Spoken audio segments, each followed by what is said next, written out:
don't have an iPhone. So so those cloud services, and they're usually very cheap, even to host a website. PP, how much does it cost to host a website It on it average in varies. a It year? varies, but it's from about $50 a year. Yeah, about $50, right? And SHA will only have one website, not 100 of them. Obviously, being a government website, it will be more expensive. I'm not saying they will pay $50, but relatively, it is not something that's supposed to cost anyone 100 billion. I was doing quick mathematics. He actually said that over 7,000 health facilities are there in the country. And if you are to connect them into computerization and computer infrastructure, assuming we decide to spend about 2 million per facility, including your smallest dispensary. I just did, if you do 2 million, assuming they will buy the computer for 500,000, because I know them, they can easily do that. They can easily buy, and they can also buy a router for 1 million, Bob. They can easily do some little cabling for crazy amounts of money. Obviously, all those facilities, especially the small ones, they do not need fiber optic connected. They can easily run on routers and even Starlink. If you want, you can actually run them on Starlink, and it takes away a lot of the tech problems that you might face. If you do the math, if you have 2 million shillings to set up that infrastructure, it would only cost us 14 billion for the 7,000 facilities.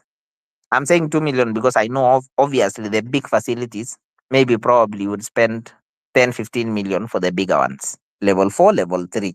But these small facilities, surely, a facility that has only 2 rooms, how much money would you need to spend? So they get all these ulabaloo jargons and computer lies so that they're able to manipulate.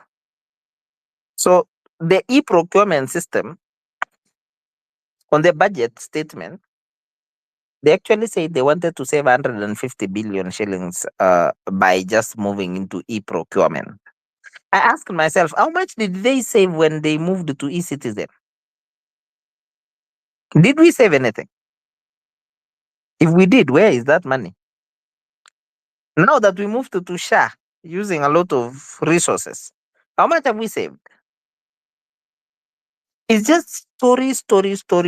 You hear Mbadi and the rest, they'll tell you all these manner of stories. They can't even pay salaries in the public sector using one unified system. Hii procurement ndio wataweza, na magavana watakubali kweli? If you remember when Waiguru she was the CS for what? Akifanya IFMIS. Alikuwa CS ama alikuwa kitu gani? When Waiguru was doing something around IFMIS, I think about 2014, 2015. They were saying that if all government payments go through one system, they would cut corruption, crazy corruption cuts. I think they were saying even we would save about 100 billion or 200 billion. Via corruption. Niwaulize, if Miss has been here for 8 years, has it saved anything? Does it? Does it even save anything? So this story of changing systems, taking them online, doing whatever, these are just manipulative systems to sieve on money from their state. Mi huwa by the way siamini kitu yoyote yenye wanafanya hivi it is in good faith. It's not even in good faith. Then PP, I think today again, I've just stumbled on a document saying that the SGR between Naivasha to the border of Malaba, they've managed to borrow, I think, $6 billion to complete that project.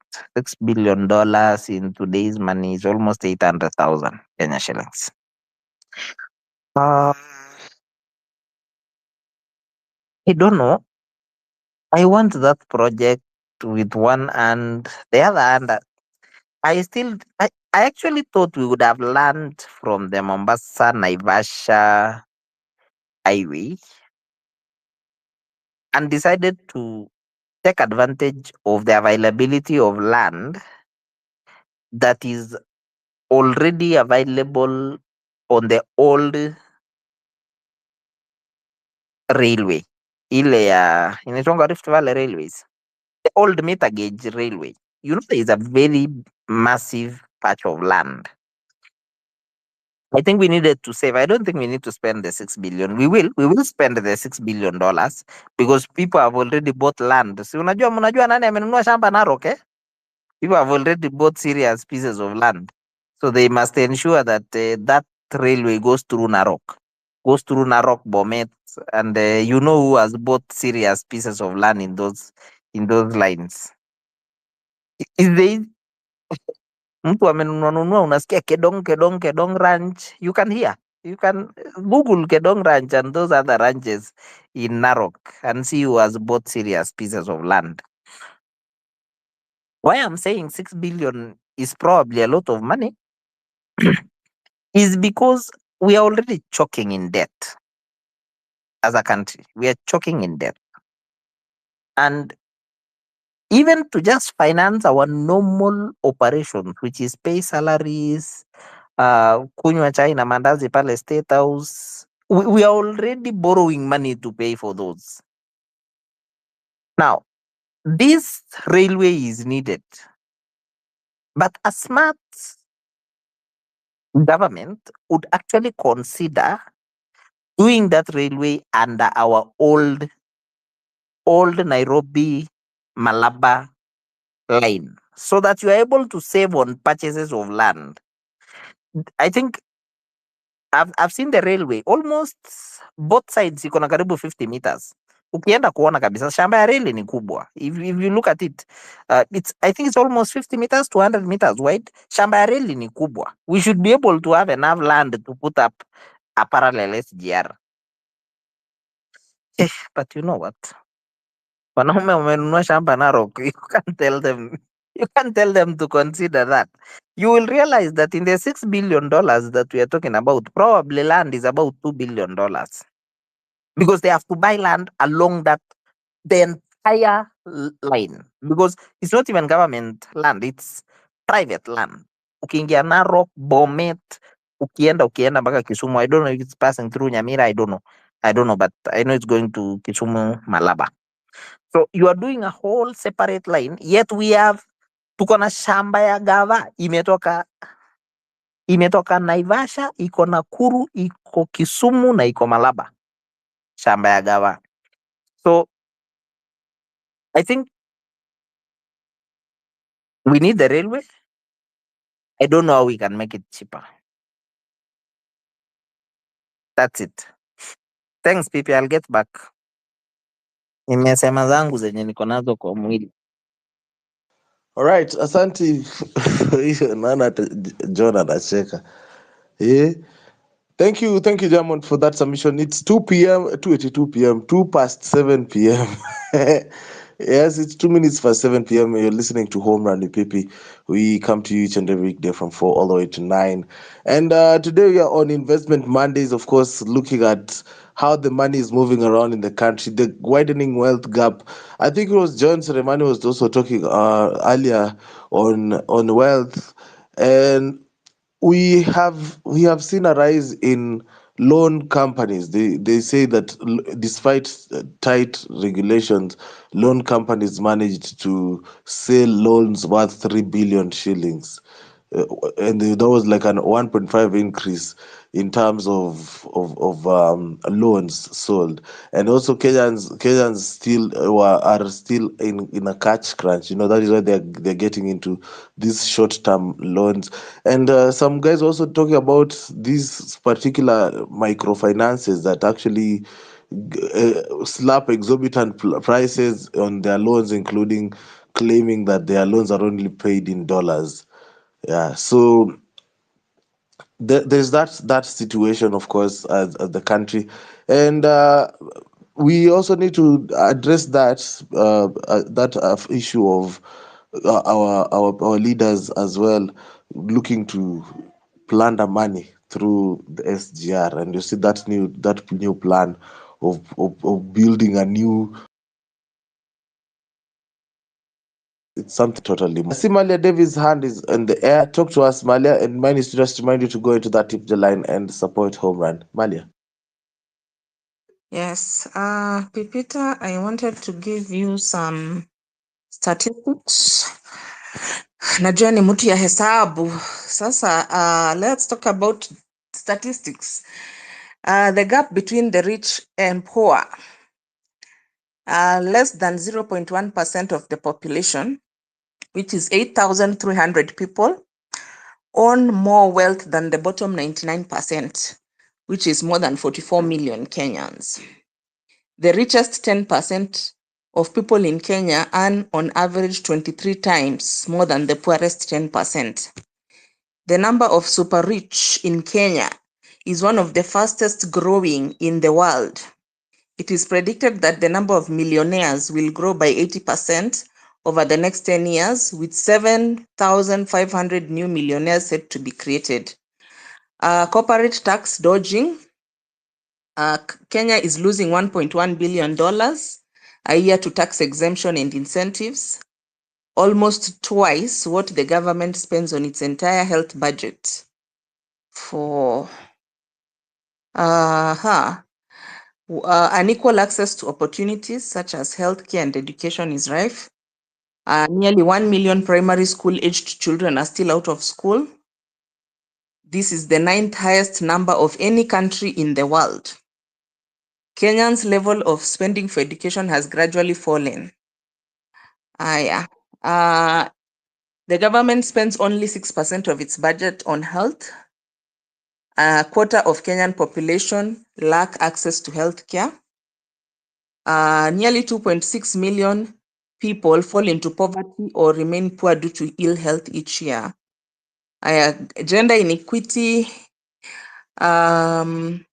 Economic policy is not only creating extreme inequality, but also holding back women economic empowerment. For example, despite 96% of Kenya's rural women population working on farms, only 6% of the women in Kenya hold a title to the land. Those are just some statistics. And very key is that 8,300 people, that is 0.1% of the population, are the ones who own more wealth than the bottom 99, which is about 44 million. So you can see watu wenye wako na mali in Kenya, 8,300 people.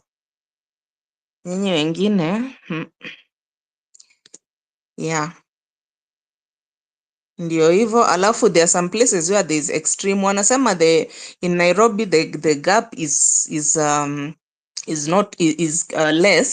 becoming less, but in places like Samburu and Turkana it's becoming more. Kuna a measure they use which is called the Gini coefficient, which nilikuwa nimeona wakisema that the Gini coefficient is better in the rural areas. So it seems like devolution could be helping to lower the gap between the rich and the poor in the rural areas, because there's been a marked improvement in rural areas. Yep. You know, in the rural areas, Malia, the people depend on subsistence farming, and many places farming has declined. You know, places where, for example, in Western Kenya, where people walikuwa wanategemea miwa haipandiki saizi, unaona, watu wameamua kuhama kwenda kwa mahindi and all that, and you cannot say that the gap. What do you mean the gap in the city is lower than the one in the village?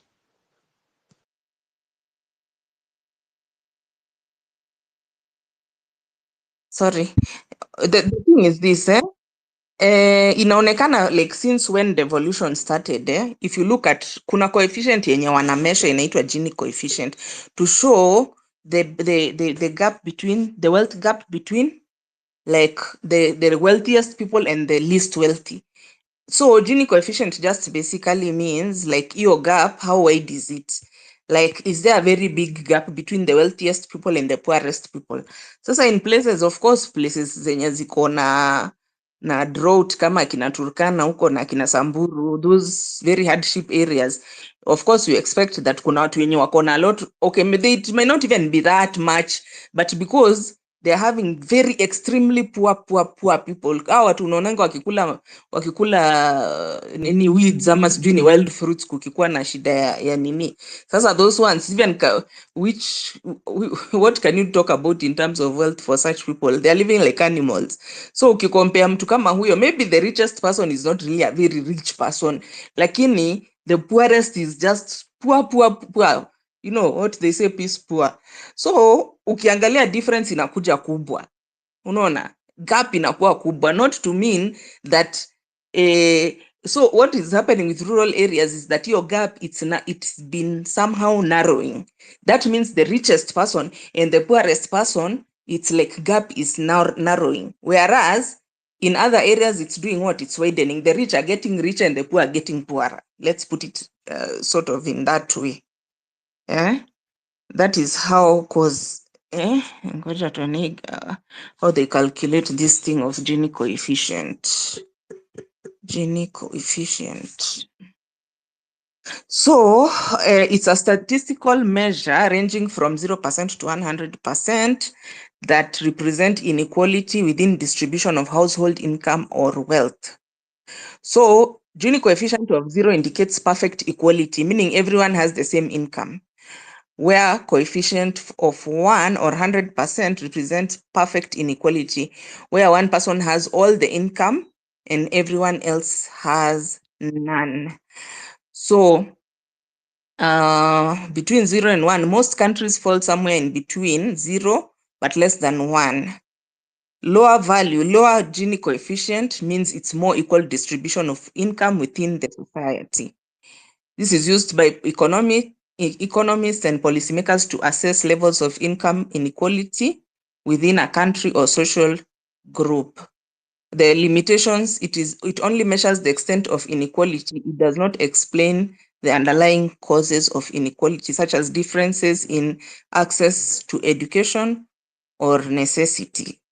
Sasa Gini coefficient ya Kenya, sisi tuko kwa 43.87 index.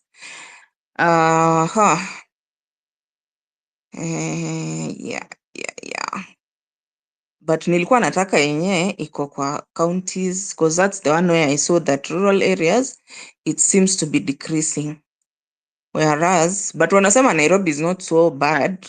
Nairobi seems to be the nini seems to be lowering. I think it's because also they are saying more people are becoming millionaires in and I'm sure a majority of them are stationed in Nairobi.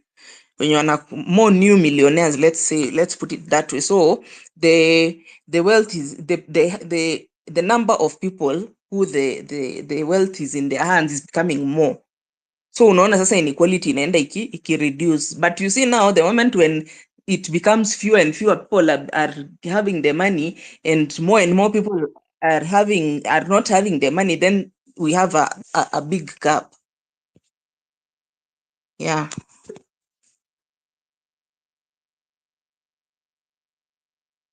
Back to you, Peter.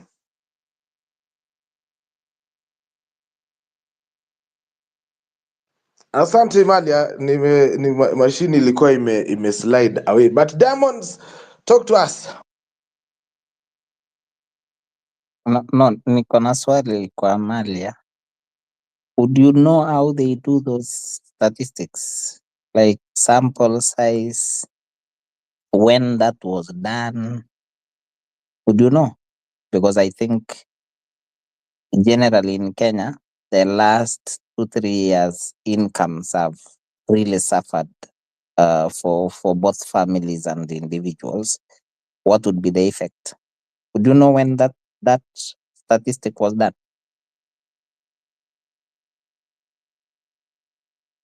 Let me try and see the latest one that I can get. If I can get for maybe 2024. Pipita, unajua hiyo Lorentz curve, wanasema that's how they get it. They are saying that wewe tukumbushe. Lorentz curve, which plots cumulative percentage of the population against cumulative percentage of income from the richest to the poorest.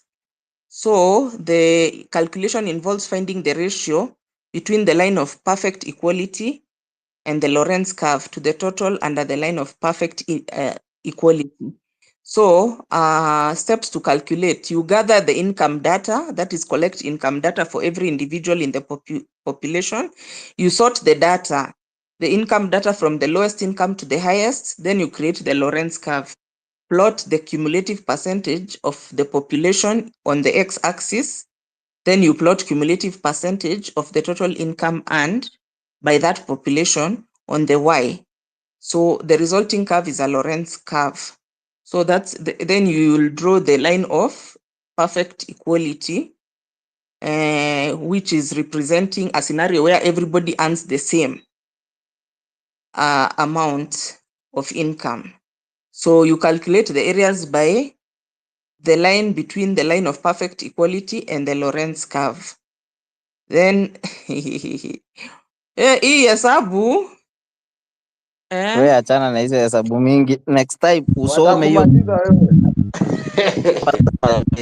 Analeta hesabu ya PhD hapa. hapana. Sasa tuko na mtu wa math hapa. Mimi naweza tuko na mtu wa math anaweza kutusaidia down. we math na statistics ni vitu mbili tofauti. Math na statistics in fact they just have a very small relationship. After 2 kilometers back, you realize that math and statistics is something different. Zinaanzanga tu kwa Kwanza hii ya basics. The first Lorentz curve. hizo zinaanza tu na basics. Ukishatoka kwa basics, ukishatoka kwa basic mathematics, you know mathematics goes to try and solve me other problems with formulas, nini, try. I'm sure people, they actually do a lot of things. Most of the things in math is actually abstract. It's abstract. Why It's abstract. you what statistics they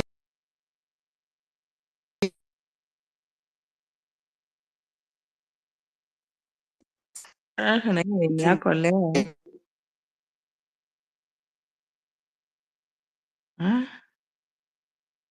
Na hii data ni ya kitambo kiasi.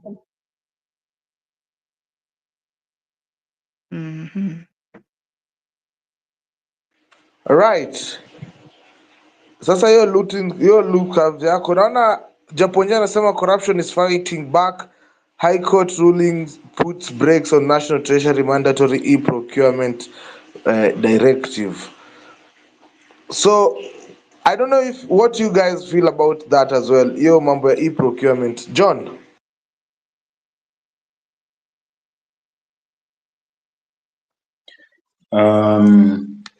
Yeah, as in nivile, you know, I think this government is a little bit schizophrenic kwa sababu wanaweza sema hivyo ati they want to fight corruption, but it then becomes an avenue, like just what happened with the Citizen. It just becomes an avenue for theft. So huwezi jua kama uta celebrate ama uta you don't know. I don't know about that, Japanese. Maybe you can come up and because for me, in my mind, I don't know if I can trust either. But anyway, Peter, I had something in mind as well. I don't know if maybe if we could do a poll. I know we can't, but if we could, ungepata everyone here on this space, kuna mtu amemuomba tu this week. There has to be someone who has come to you and said, "Hey, I need 500, 1,000, something," because everybody is running on rough times right now. And for me, I think the emblematic of where we are in terms of economically. But if I can ask you, there's also a lot of buzz about extending term limits. Again, for me, is it only science too? Mi nikiona ase wakifanya vitu, every time they keep on talking about term limits, it's like they know things are going to become really bad in the near future. To Kenya Kukurukakara's question, my response was simply this ni bandage wameweka, especially the stabilizing the Kenyan shilling to the USD. Ile uchawi wanafanya, it's a bandage.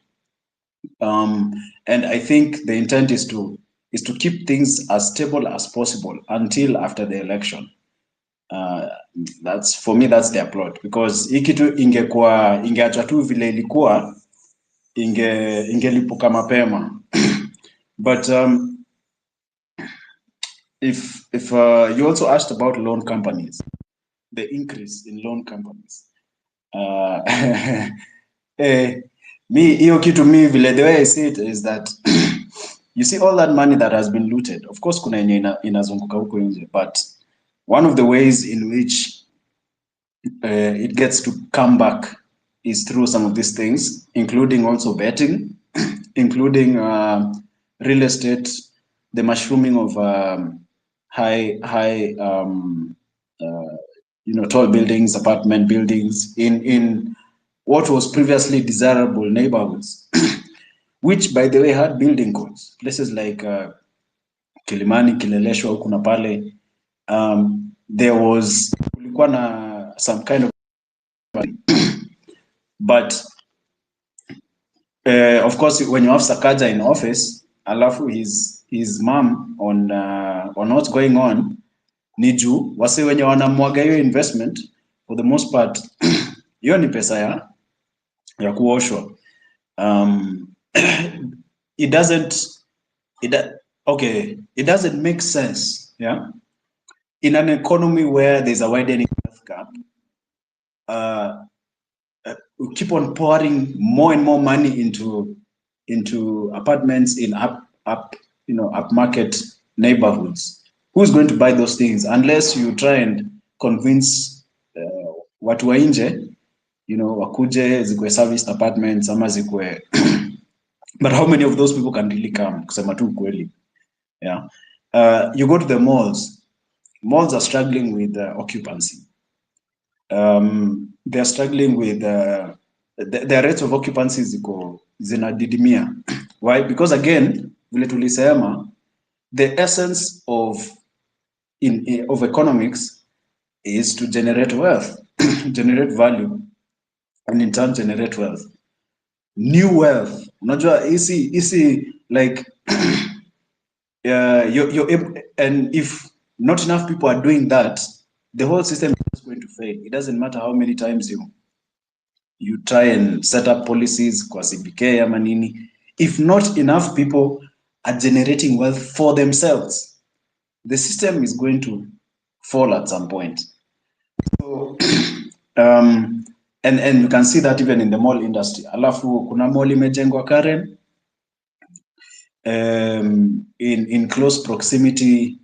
There's another two other malls. Like, it's too much of malls to be a coincidence. Kuna ingine ya Eldoret inasemekana ni mjamaa, like ni njia tu mingi za kuosha pesa in my view. So when I'm looking at this, these are loan companies, betting companies, all these things, yeah, it's a system that is meant to be predatory on desperate people. When honestly they're trying to survive and they're just not surviving.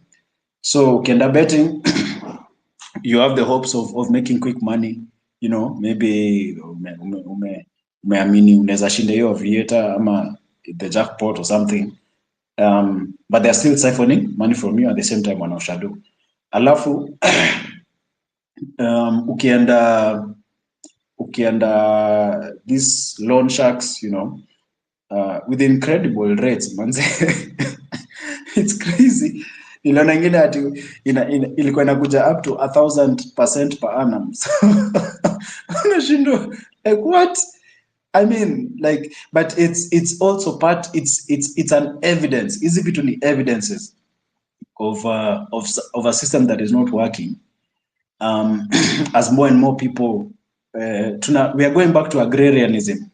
Unajua kitambo, hata times za Moi, we had a level of manufacturing.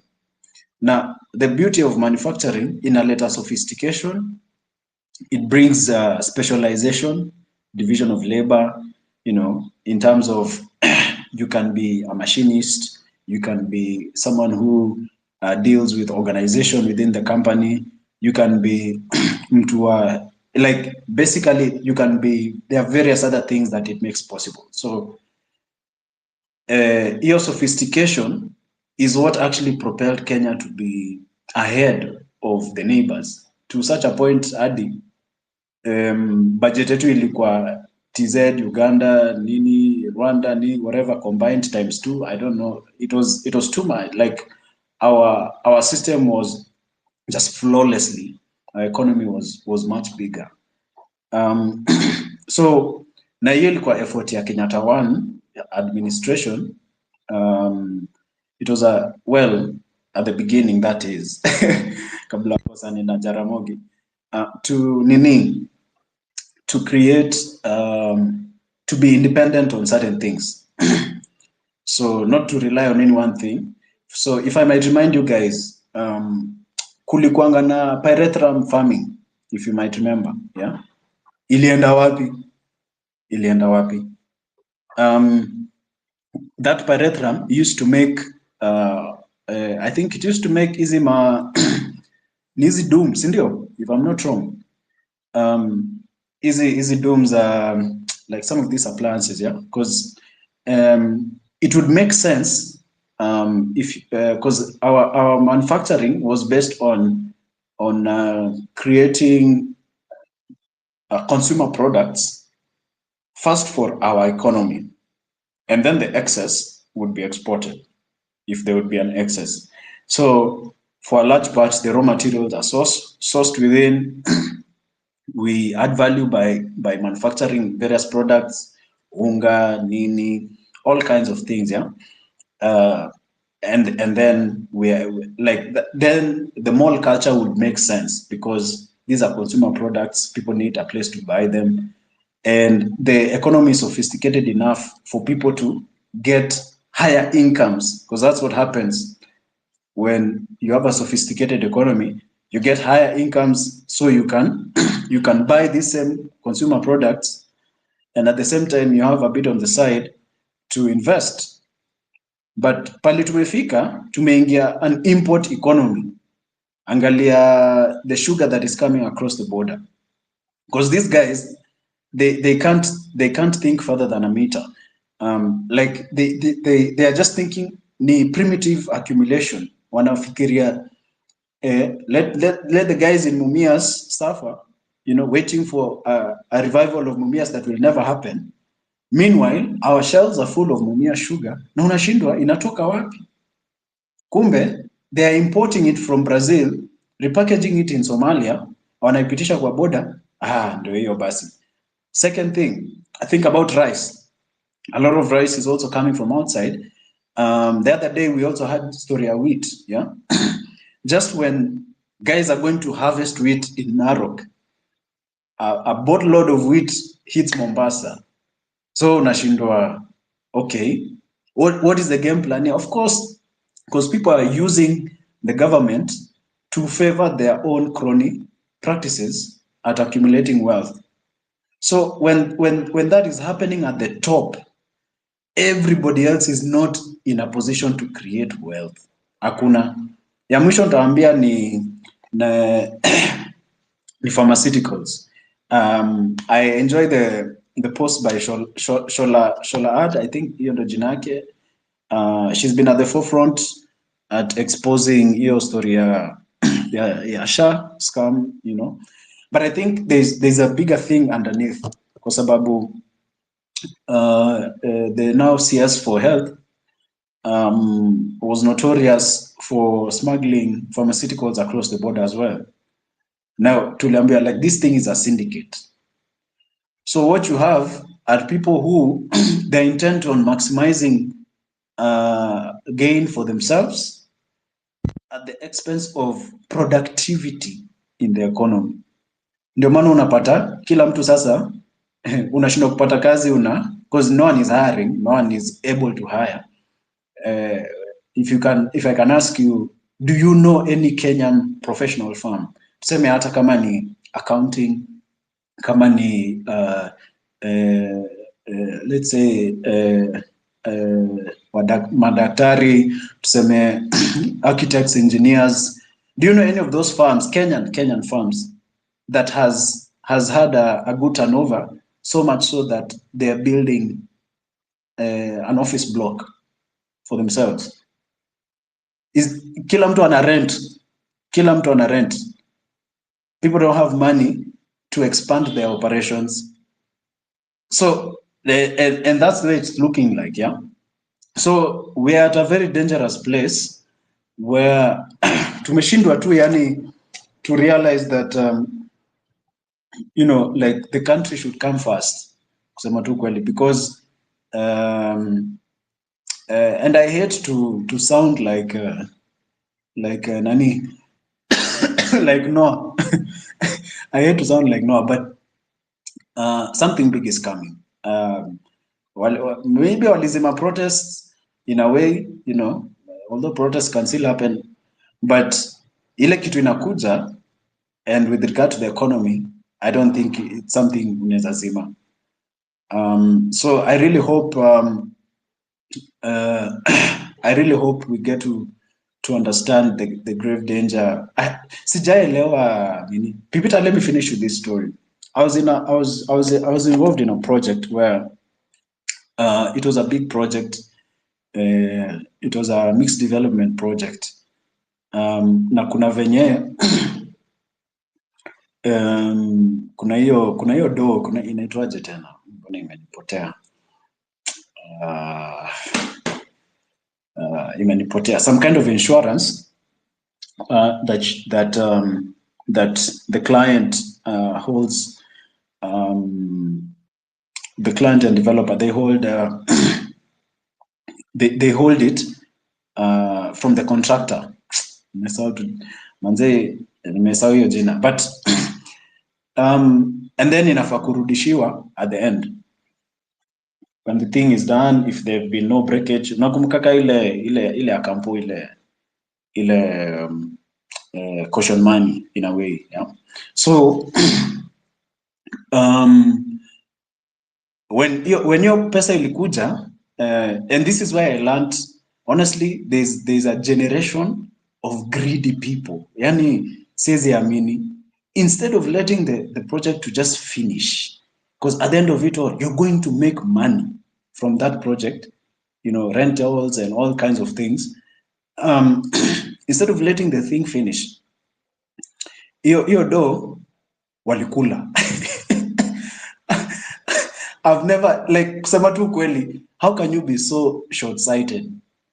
Uwezi ngoja like a few months, you know, hii kitu ianze kujilipa, you know, but ni ile tu, and nasema tu walikula on anything that makes sense. Mtu anaenda ananunua gari ingine, they already have a car, you know, like there's a sense, I don't need to be, I hope I'm not being generationalist, but kusema tu kweli, hiyo generation ya boomers, kuna sekta yao yenye there's something wrong. I think Moi broke their brains, but that's just my thought. Pipita, back to you. I hope we can save this country from the wolves. Umesema boomers, unajua kuna watu wanatusikiza hapa yenye ni boomers, so sijui umepanga aje John Selemani, ama umeamua utakava hizo tips zenye wao wanaweka. Nani hao boomers wenye wako hapa? Hakuna boomers wako hapa. Nasema Maria bana, lakini sasa unaona wanakuanga na hiyo tabia ya wanakuanga wakali. So ukiona mtu tu anakuwa mkali, ukiongelea boomers unajua tu ni boomer. Sijasema Maria wewe ni Ni Gen Z. boomer. Nimekuwa boomer juu nasema hakuna boomer wako hapa. Boomer saa hii hata hawana hiyo energy. Hawana hiyo energy ya kuja kwa space. Maybe the only boomer who comes on space is nani anaitwa aje? Professor Kibuta Kibwana. Hao wengine bana saa ngapi? Sasa acha nikwambia about building, cause like maze buildings in Nairobi now, and I think what Seremani is saying is actually true. It's like do inaoshwa through these buildings, cause nimekuwa notice nowadays they're not even targeting local market, by the way, cause hizo buildings hizo nyumba zinaadvertise in dollars. So I don't know whether they are trying to come up with a house market like ile ya Dubai, whereby they are building houses for people to come from outside to, like, you just see it's a very futuristic kind of concept nini, and it's just in dollars. Like hata isemango ati ingine hata wakwambii bei, wanakwambia kwanza contact them, then they'll tell you.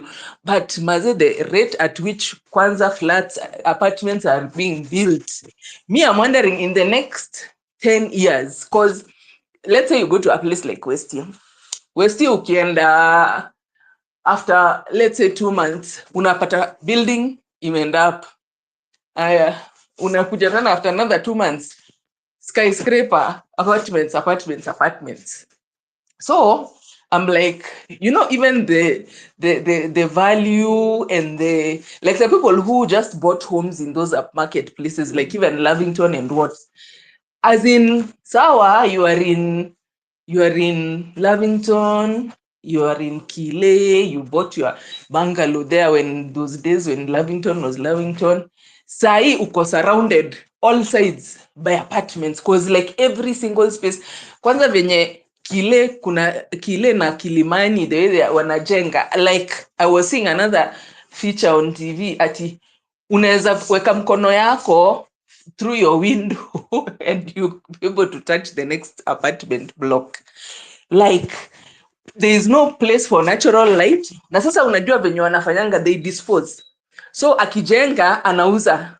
And usually I understand that watu wenye wanajenga much of those houses is like Waindi wenye wametoka sijui Pakistan ama sijui ni wapi. I don't know that they are being used or something, but they're the ones who normally, so they dispose, they sell. So alikuuzia sa ile ilikuwa hiyo block, unaona, ilikuwa hiyo block. So it was really a good deal, because like there was natural light, there was space, there was nini. Sasa come 2 years down the road, side yote mablock ziko around you, you can't, nyumba haingi natural light. Nyumba yenye ulinunua 15 million, there is no natural light. Ukifungua dirisha hivi, you're next to the next apartment block, like ukifungua tu dirisha hivi ndo hawa. Yani imekuwa, unaona venye nyumba za wapi ni Dandora ama ni wapi yenye inajengangwa next. That is how it is. So at the end of the day, and then now the thing is about traffic. Ngoja ifike masaa sasa ya traffic hiyo side. Barabara haijakuwa expanded. The sewage is still the same. The waters, whatever, is still the same.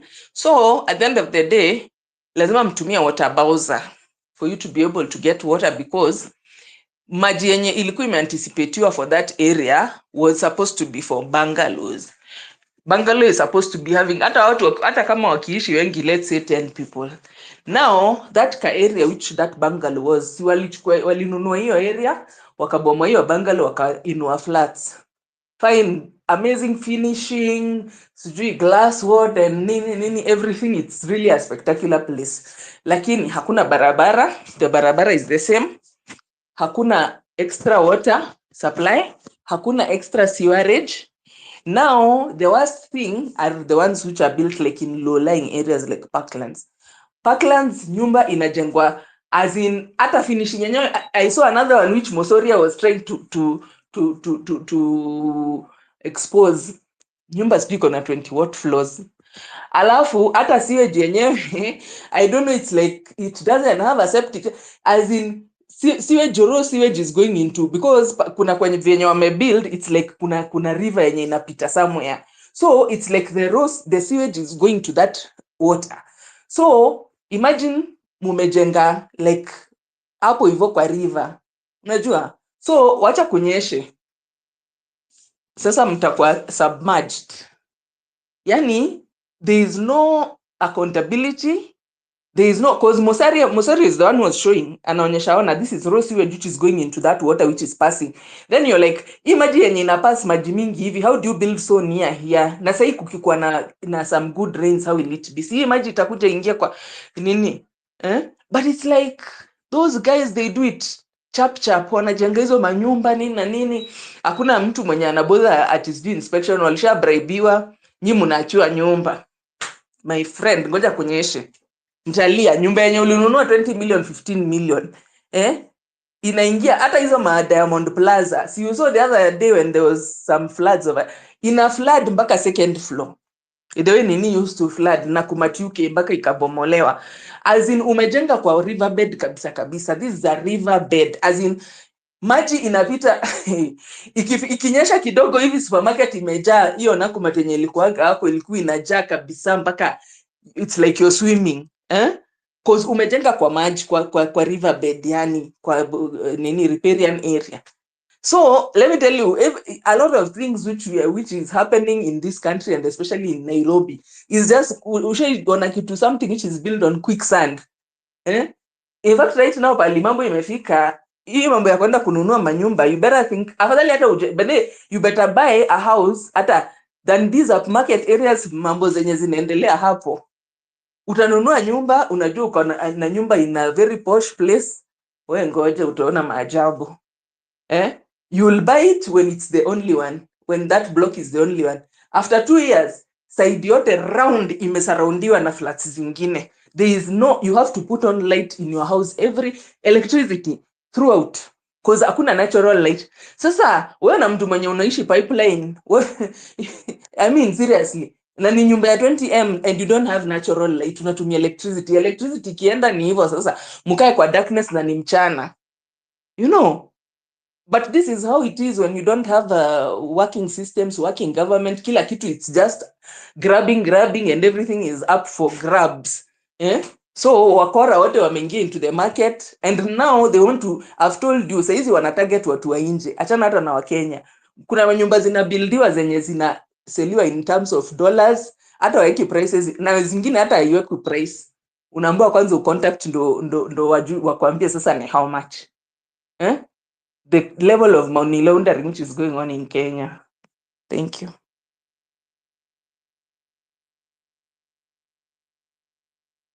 Luande, how are you doing? I'm fine, Pipita. How are you? I am well. Nashukuru. Karibu.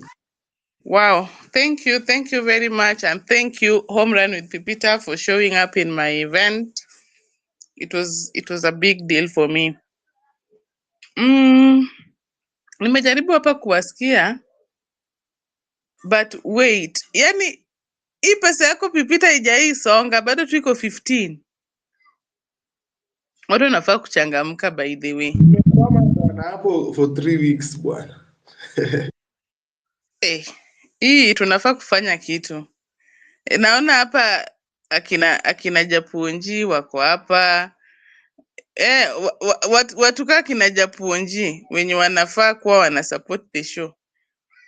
Hebu mkuje mchangamke na hiyo maneno.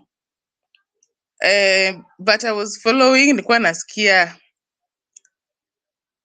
the gap between the rich and the poor. Actually, I think this issue haijaanza sahi. From kitambo kumekwanga tu na the gap between the rich and the poor. But again now tunakwanga programmed. Like kitambo ulikuwa unaambiwa kitambo, sasa wazazi wetu na wenye walikuwa before wazazi wetu walikuwa wanaambiwa masomo ndio kila kitu, so unapata mtu afundishi watoto wake skills. na wakati pia system of education ikachange, sasa vitu kama art and craft zilitolewa nje and people were just focusing on mathematics, English. Tumefika mpaka point tunasema ukiongea English sana hiyo umesoma sana, which necessarily is not true. Sasa tulikuwa program ku believe that wealth inatoka from masomo, which absolutely is not true. So what is the problem? Hiyo programming ndio imeleta hii shida yote. Others people know what they are doing and they know that kama hauna pia you are just desperate for something. So actually hata leo nilikuwa na scroll my TikTok na nilikuwa naona videos za Pastor Ezekiel na nikiangalia congregation yake actually majority are poor Kenyans wenye wana go through something in their lives, wenye wako vulnerable, wanarekodiwa hata wajui wanarekodiwa au wanastukia tu wako viral. I don't think Pastor Ezekiel seeks for permission before posting hizo vitu zenye wana post on personal issues za watu. I don't think so. So what am I saying? Hiyo gap tunaweza tu iziba through one, watu tu wa learn skills. So long as you can solve a problem that is there, inamaanisha you can convert that into money. Hiyo ni number one. Number two, watu waende tu walime nyumbani. Mi hata nasemanga sinanga tu shamba, but if at all I have shamba right now, naweza lima vibaya sana because food is wealth. Na sisi wote tumesahau kwa food is wealth. Sisi wote tunatafuta makazi Nairobi. Nilisikia pia kama mtu anasema ati cost of living in Nairobi is low than Ushago. That is also not true. Ushago, yes, kuna njaa, kunaweza kuwa na njaa, but Ushago kuna mpaka wild vegetables zenye mtu anaweza hata kama hauna ugali, na huwezi kosa pia ugali Ushago. Hata tu mtu akupatia gorogoro 5 za mahindi utapata tu, lakini huwezi kosa mboga. Kama kuna drought, kuna kwanga na wild vegetables watu wanaweza tafuta, which is not true kama unaishi hapa Nairobi. Hapa Nairobi lazima ukuwe na pesa ndio survive. So mimi sioni vile hizo mbili zina link. So lastly, saizi kitime affect hata the income of people ni the system of government that we have, and also money laundering ni mingi sana, and the government does not want to address it because some of those people who are also doing money laundering, wengi wao wako in parliament. So you can imagine hawezi call a spade a spade. So inamaanisha wanaiwaibia pesa, wakishawaibia pesa wanaenda kuinvest in other countries. So when that happens, nyinyi kama wananchi you lack. Ukiangalia hata systems za government za procurement and tendering, hapo ni how much do you have? How much do you have for me to give you a job? How much do you have for me even to pay you for the job you've done? So it is as ugly as that. So if at all we can change our system of education, of government, alafu tujaribu ku account kwa pesa zenye zinapotea, na pia tujaribu ku stop money laundering, I think economy itafanya better, na pia government ilan ku lower taxes in that everybody can be able to do something for themselves, then tutaweza kusolve hiyo problem as we speak. Thank you. Thank you, Grace Olwande, for that. Also awesome book, a launch. Naona Dr. Mofu alikuwa anauliza how much your book is before I go to Diamond. It is 1,200. That is $13 USD. So ni pesa kidogo sana. Aya, mmesikia support.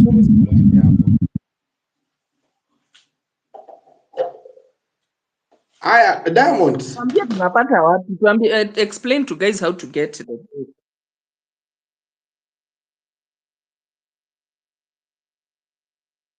Sema Tuambie The book is available in media store. Mi sijaona text yako Malia Davis, but ukitaka signed copy please DM me, nitakutumia a signed copy.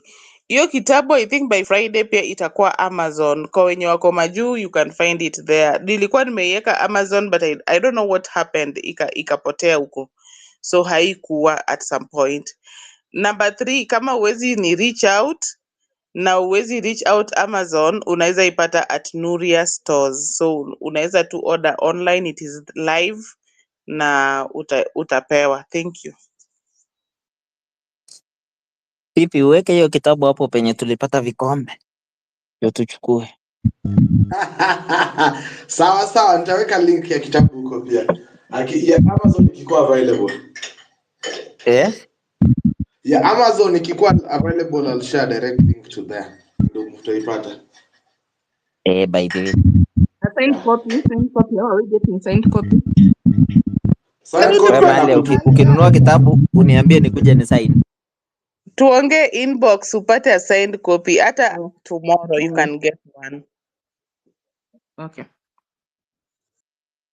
Mali, ukinunua kitabu nitafute naweza sign. Hiyo siwezi shindwa Andika kabisa.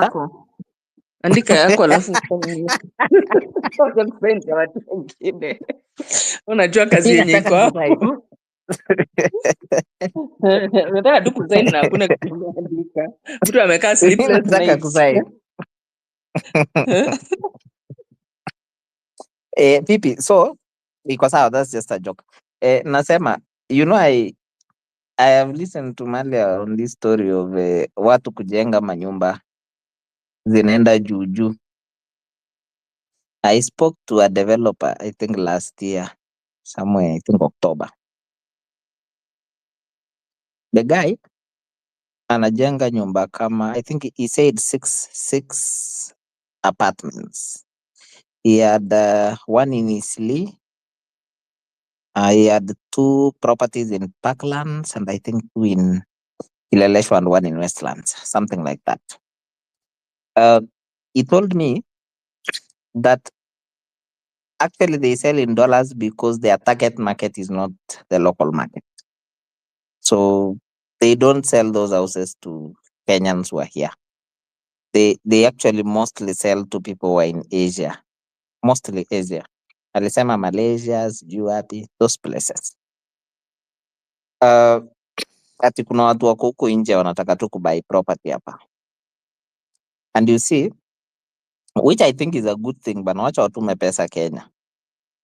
The only problem is that our core infrastructure does not support those developments. The way the city was structured, your sewage system, your roads, your pipe water, electricity is easy. At least electricity Kenya Power waki upgrade to transformer ni hivyo. But you see, once we're talking about water, if you had, in fact, Nairobi itself is running short of water by almost 500 million liters less a day. Yani, the amount of water that we are currently running on, we are short of almost 500 million liters per day. There is something called the Northern Tunnel. Mi sijui kama waliwahi connect hiyo kitu. When Sakaja came into office, it was one of his biggest projects. He just wanted to connect na amalize. But I think it's had its own type of challenges. It was supposed to add about 400 million liters per day. 200 or 400, I don't know. Don't remember, I need to check. But it was supposed to add quite some water into the city. So you have sewage, drainage, and water. Hey, those resources, and the road, obviously, being the fourth resource. Those resources are some of the resources that are not easily adjustable, especially with our governments where money is a problem. So we don't have money to upgrade those. We can't do rail systems. We don't have money to do tunahitaji hizo those underground trains. We don't have that money. So we even don't have money to do another dam, for example, to service Nairobi. Should we have a problem today in Dakaini, what would happen in Nairobi? Just assume if you have one major problem in Dakaini and it's not able to supply water to the city. Imagine the chaos that we would have. So, and it's not like we even have a plan to do another serious dam to supply the city. So you have these shortages that the city needs a better governor. It needs a better governor. But the problem is, even the governors that, or those that aspire to be governors today, I don't think, I'm sorry if you have your candidate that you love mwenye amesema anataka kuwa governor, I still don't think any of them would be in a better position to fix the problems that are in the city. Especially a major problem like water, a major problem like sewage. If we cannot fix insecurity in the CBD, kitu tu inahitaji policemen wenye wanafaa kutembea. We can't fix it. We can't fix security in the CBD. Then talk about security in the estates. It's crazy. So the guys who are actually buying these properties, wako na do na wengi wako majuu. If we are to actually build Nairobi, we need that money coming in. You really need those guys buying these properties. Wacha wanunua tume pesa. The only other problem is there is also a chance that people are siphoning public money to be able to hide it in those houses. Sasa hiyo ndio shida. When you play that tricks, inakuchafua pia we mwenyewe. So there is chance that a lot of the guys who are also buying these houses locally are just hiding money. If you saw the properties that former Migori governor Obado was releasing to the state, I think last week, was it Friday or Thursday? If you saw the list of properties, you actually realize that most of them are in real estate. Ni nyumba, house, I don't know, in Greenspan, another house, I don't know where, another house, I don't know where. Why? Because it's easier to hide cash under these properties. So to some extent, this boom in building and construction also hides cash, and most of it are proceeds of crime. Ebu tengeneza kampuni yako uone kama unaweza unda pesa ya kununua manyumba kama hizo. If you've ever run a startup or any business, if you've ever done, ask yourself how much effort would you need to actually have a 20 million profit to buy a 2-bedroom house for 20 million, or to buy a 1-bedroom house for 8 million Kenya shillings. Kama una run biashara, just look at your books and tell us how difficult it could be for you to raise 20 million profit without actually messing up your finances and cash flows. Thank you, people.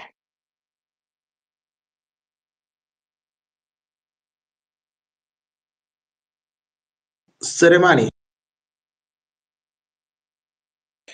Poa sana. Yeah, I may have missed a bit of what Diamond said, but what I heard, I wholeheartedly agree.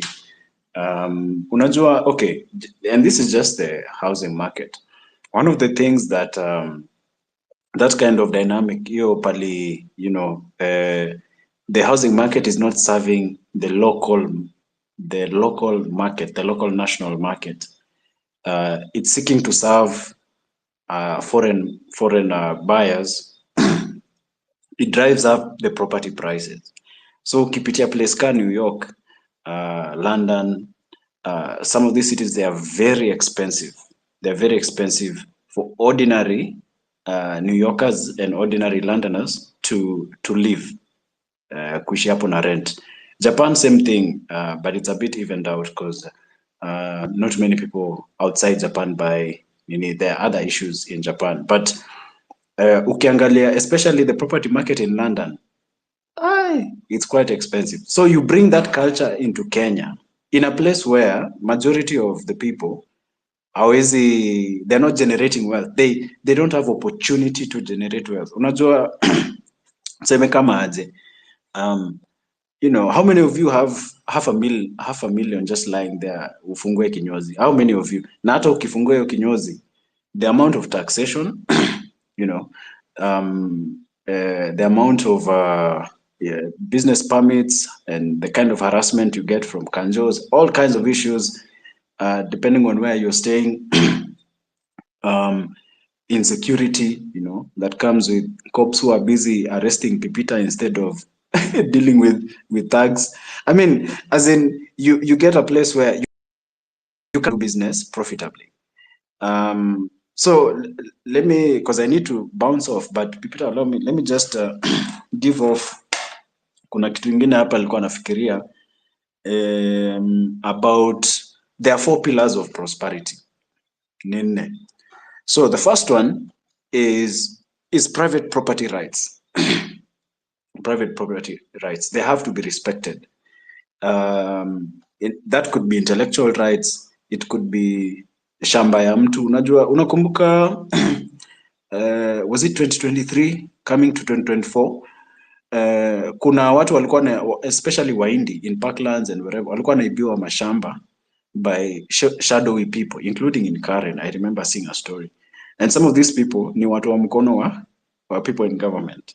The guys who are bringing goons and grabbing land and saying haujalipa rates, nini na nini, and changing things at the house. There was a lot of goonery going on, yeah? And it's because they have to do that to build these high-end apartments for foreign customers. So wewe kama Mkenya unajipata umesukumwa side za Kiseria, Ndongai, Islando. That's where you can afford, and more middle class people are having a hard time, because I mean, utatoa 20 mil wapi? Utatoa wapi? Kusema tu kweli. What business in this Kenya are you going to do to get 20 mil? So, but in terms of private property, we can say Apple violation. Ya pili, the second one has to do with freedom of exchange, action, and contract. Okay, so part of this, ni vile, is there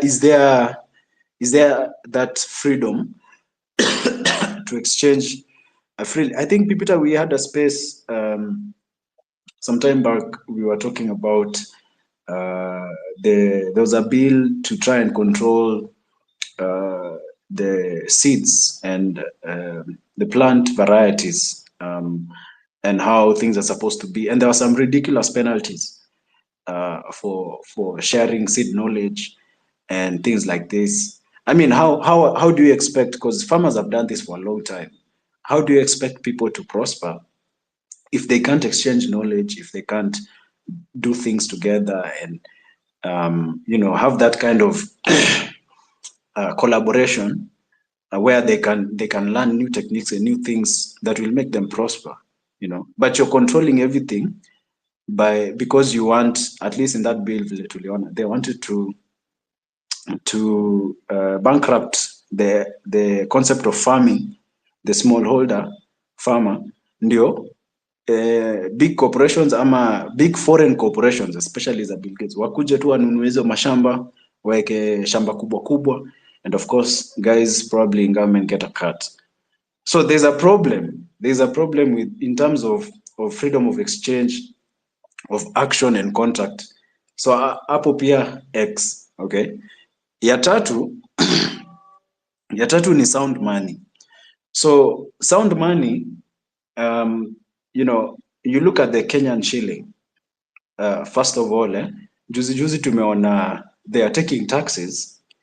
So they are taking, wanachukua housing levy, wanaiweka kwa T-bills. I mean, make that make sense. So you're taxing people, then you put it in a T-bill. Who's going to pay for the interest on that T-bill? Additional taxes. So you're going to levy additional taxes to pay for interest on money that was initially taxed from the people. Like, does that make sense? Is it that our to I levy that value comes from production and the government does not do production? The government is a big redistributory organ. All they do is redistribute. Hii pesa wanatoa hapa wanaweka hapa, wanatoa hapa wanaweka hapa. But in terms of creating value and wealth, it's the normal people who do that. So if you deny them a chance to do that, and then you tax them, unaiweka pale, alafu tena unakuja kuwa tax kulipia interest ya ido yenye uliwa tax initially, as you decide what you're going to do with it. Rumors are that hiyo ni pesa ya campaign. It just doesn't make sense. Also, Pia, of course, we know the general things to do with Vituka gold standard na nini, but that's not stuff. So ya mwisho ni base na indo where there's egregious violation, basic rules and institutions. So unahitaji institutions and basic rules, like basic in terms of kuna norms zenye tunafaa kuelewa should be there to guide the process. How is it that kuna statistic mali I read, Kenya loses I think $1.1 billion a year from correct me if I'm wrong, Malia, but $1.1 billion a year from tax exemptions. So ukiangalia hizo tax exemptions, how many of them are valid? How many of them are politically motivated? You know, majority ni hiyo politically motivated, ni wase wako na deal zao. Mjamaa ameleta wheat, you know, ameleta wheat kutoka sijui wapi, was it Zambia or somewhere, I don't know. Ameleta wheat and then inaingia tax exempt. And yet we have farmers in Narok all over the country when they're just harvesting and then they're told tushapata. So what they do, they destroy the food. They count it as a loss, you know. So there's no respect for the rule of law in terms of economics, because you're not letting people produce. You're not letting people produce. Unajifikiria tu, unafikiria kuleta hiyo pesa na I mean kuleta hiyo product and making a profit out of it. And something else ni kwamba, you know, as a country we just have to get serious, because we think that we can't get to where other people have been before. Unajua you know, hata ukiangalia things za kitambo ka French Revolution, these things they began as jokes. People thought they can do whatever they want with government, but inafika point where things get so bad. If I can describe to you something I read, is that, I mean, these people were hungry. It's like they became mad, you know. Ukiona msee ana charge wanajeshi with nothing, they have nothing to lose. And by the time they get to the palace, whoever is left there, huyo historian alikuwa anasema ati they were torn to pieces with their bare hands. Like ulikuwa unashikwa hivi unapotea, not a piece of you is left, you know. And we don't want to, as a country, we don't want to get to that point. So for me, if hata kama kuna wase hapa, maybe wase wa Nice, maybe wanasikia labda juu ni wa Kenya pia na wako na familia zao huku, as in, if you're ever going to report anything, as in just report the caution that Kenyans are saying, because kusema tu kweli, it's not pretty looking. Yes, you can make some money huku na pale, kuna kitu inaendelea, you know, there's a sense of normalcy, but this is just the calm before the storm. So you can't disrupt the natural operation of the market, and then you fail to get consequences. Ni kama the law of gravity. Always try to defy the law of gravity unaruka from KICC and you think you won't fall down. There has to be consequences. It's a thing of nature. So otherwise than that, let me give you hope. Initially, I had given a point that one of the best things you can do is take your money outside the country. Alafu pia, part of the question I've come to see is try to avoid kucheza hiyo game ya T-bills na bonds, because eventually watakushikia hapo when they're coming for a debt default, wanatafuta pesa ya kulipa deni. So otherwise than that, I hope we can reset the country ndio tuweze ku genuinely like just build wealth properly. Nakumbuka even times za Kibaki, very small, you know, good policies, it made a big change, you know, and that's how it's supposed to be. So Peter, thanks. I'll be dropping out. Asante.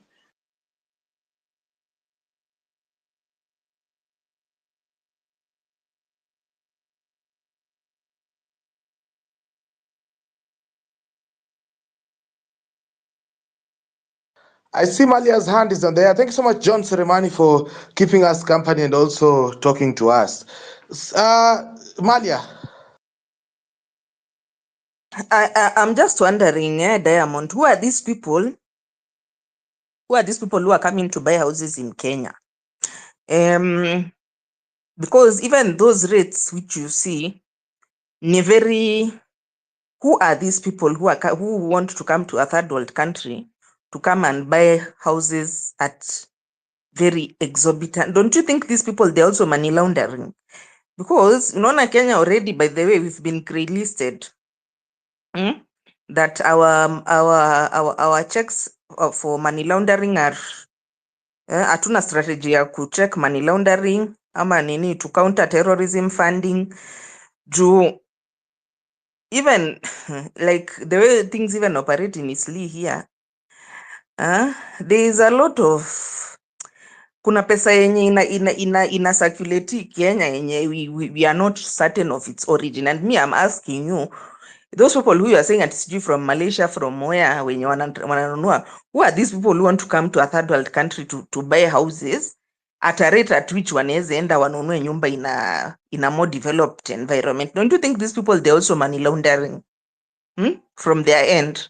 They're also looking for a way to hide money somewhere.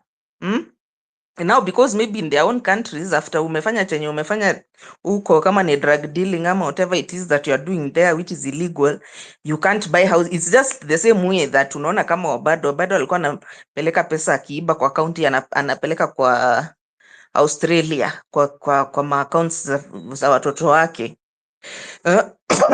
And others wananunua nyumba South Africa, wananunua nyumba Australia, wananunua nyumba US, wananunua manyumba Dubai. Kwanza Dubai imejaa tu manyumba za Wakenya. It's like hadi wanakujanga ku advertise huku, as in they come physically, wanafungua expo kwa KICC ya kuuza manyumba Dubai. So you are like, it's like a thing now. Kama wewe ni mtu who is a who in Kenya, you have to be having a house in Dubai. Ndio unaona DIG alienda kulipa. And even that Dubai itself, I wonder whether they have also been grey listed juu. How can somebody come to pay cash kama venye DIG alikuwa amefanya cash $2 million cash unanunua nyumba? Even in Kenya, is that allowed? I thought Kenya siku hizi by the way they don't want those things of cash. You have to be on a certain point now, the money has to be unaleta tu $2 million cash ati unanunua nyumba aje? So hapa hivi kuna mchezo yenye inachezwa hapa whereby the same way they are transferring our money out. The same way unaona wanabeba cash wakienda nayo wherever they are running away with it too. It's the same way there are also some characters here who are coming also to buy properties here, who the source of that money which they are using to buy. Because me, I'm asking myself, why would you come to buy in a third world country when that money, an equivalent, unaweza inunua in a more advanced environment? Why? Unless there's a really pressing issue whereby unataka kuweka pesa somewhere tu ikage tu hapo because ukijaribu kuinvest in your country utashikwa ama utajulikana. Sasa because Kenya there is no real structure ya kufuatilia money laundering. By the way, tushakuwa grey listed, of which I'm seeing that countries zenye zimekuwa grey listed also they are being affected by capital flight, that countries zenye sijui ni country gani nimeona example hapa, they have lost a lot of money due to capital flight. Ukisha grey list you are or the big investors also, they don't want to deal with you anymore. They also so hata hiyo ku grey list pia it's making us to lose money, because it could be one of the reasons also why a lot of investors although I know Kenya, by the way, reason investors wapendagi Kenya ni juu ya bribes. Juu nilisikia kama another is it a mining company ama what was it, ilikuwa inataka kuanza Malindi, wameitishwa 1 billion bribe. Okay, you are coming to do something which is huge. You're coming to create employment. You're coming to, and you just want to do legit business. You're not coming to do something. Why do you need to be asked for 1 whole billion for a bribe?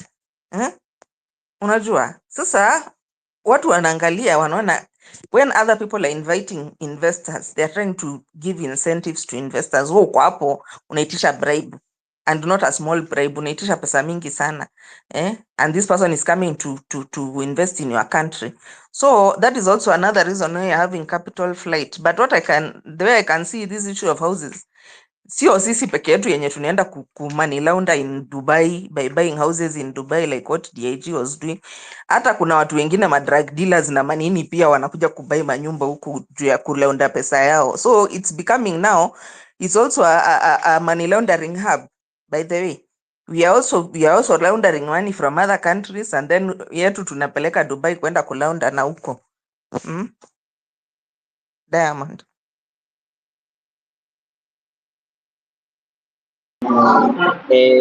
Malia, sorry, unanisikia pipi? Yes. You know, I wouldn't tell you who they are because if I knew, I would be owning some of them myself as well. So let me ask you a simple question.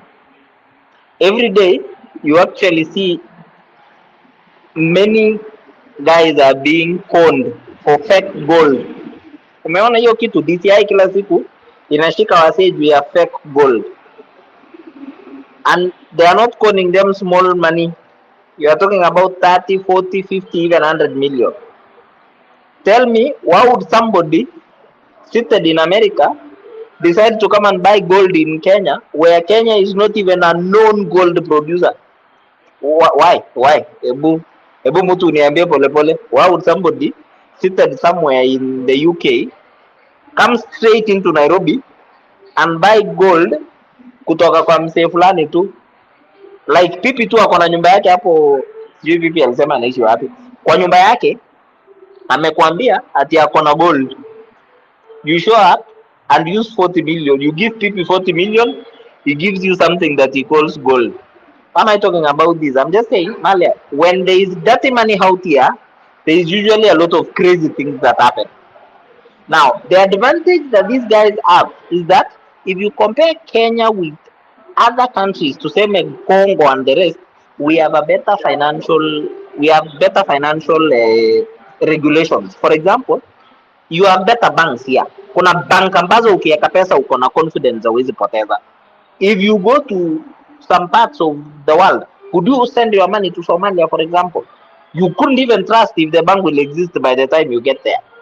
So there's a bit of confidence that Kenya gives them. Yes, we are a third world, and the advantage with that is that the regulations here are very weak. You can't compare regulations of buying a house here and buying a house somewhere, say Frankfurt in Germany, or buying a house somewhere in Paris.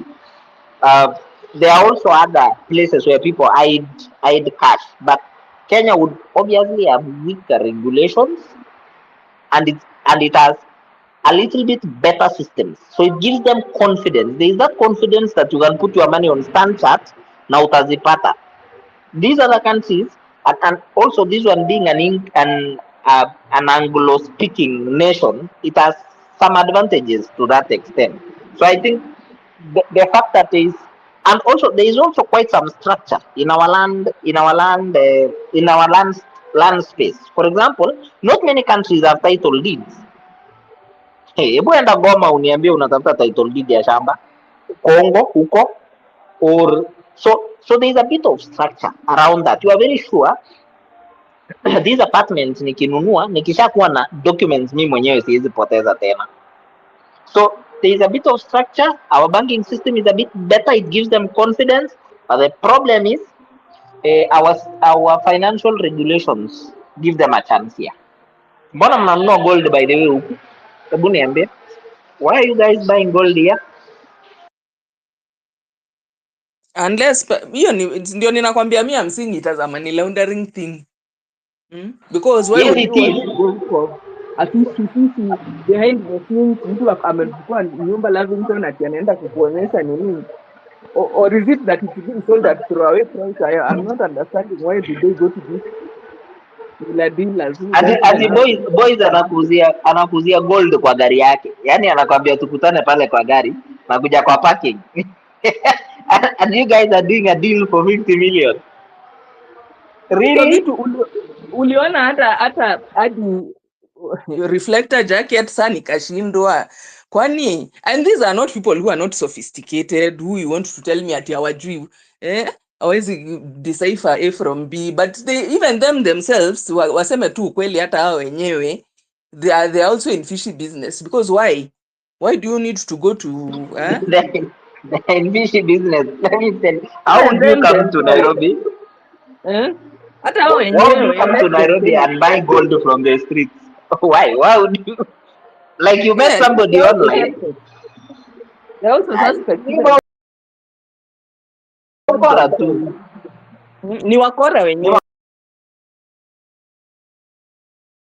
Themselves ni wakora. Sasa wanakuja Kenya wanakuta kuna wakora wako more advanced. Yeah. You know, we only listen to the story by what they write. If one day those suspects are given a chance to also say they are part of the story, unaweza shangaa sana. Unajua DCI wanakupiga tu picha and then they write what they want to write, right? So lakini unajua, acha nikwambie ile kitu yenye inawauzanga is because before ushikwe na DCI utakuwa ushaanza kufloss kwa nini, kwa social media. So ulikuwaga tu boys tu regular, ulikuwaga tu, si unajua like those other kama wale wenye waliuliwa, unaanza kufloss. Hata kuna msichana mwingine tena niliona sijui ameshikwa na yeye na drugs. Sasa you know the problem is you are nowhere, then all of a sudden umekuwa source, umekuwa sasa una floss, unapiga picha unaweka kwa Instagram, unaweka wapi. The next thing unashika kibao ya DCI. Sasa hata DCI kama nakuekelea, sasa hatuwezi sema unaekelewa juu huwezi explain how did you go from zero to what you are showing us on the net. Ulikuwa unatuonyesha kama ule msichana mwenye alikuwa ni watu kwa pyramid scheme, alikuwa anaitwa Pasi Matreva. I mean, that lady was living large bwana. Alikuwa anaendaga, hata niliona sijui ni mtu gani amefungua club, sijui ni club gani amefungua mpya. So he's like, oh my god, I miss Matreva. Alikuwa na booking table ya 50 people. Na saizi inaenda kufungua club yangu, she's not there. Yani mpaka club owners they know you for booking big spaces. Na kumbe ni pesa ya watu yenye umewafanyia nayo pyramid scheme. Sasa umecollapse nayo. Ndio hivyo. Sasa ile ikifika time ya unarudishia wa kwanza hizo ma pyramids, kwanza sasa hii kuna ya gold yenye watu wanaingia. Yani these things they never end. Utuambie tuingie mapema. Mmoja pyramid unakula tu ukiingia mapema.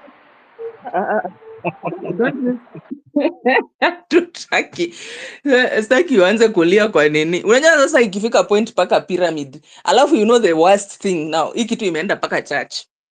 Ukitaka kukua mtu ya pyramid, first anza na nini? Kanisa, kuwa pastor kwanza, ufungue kanisa, then ukuje uambie watu ati hata ni God alikuambia sasa ati wanunue Au kuona LD wenye walioshwa hivyo.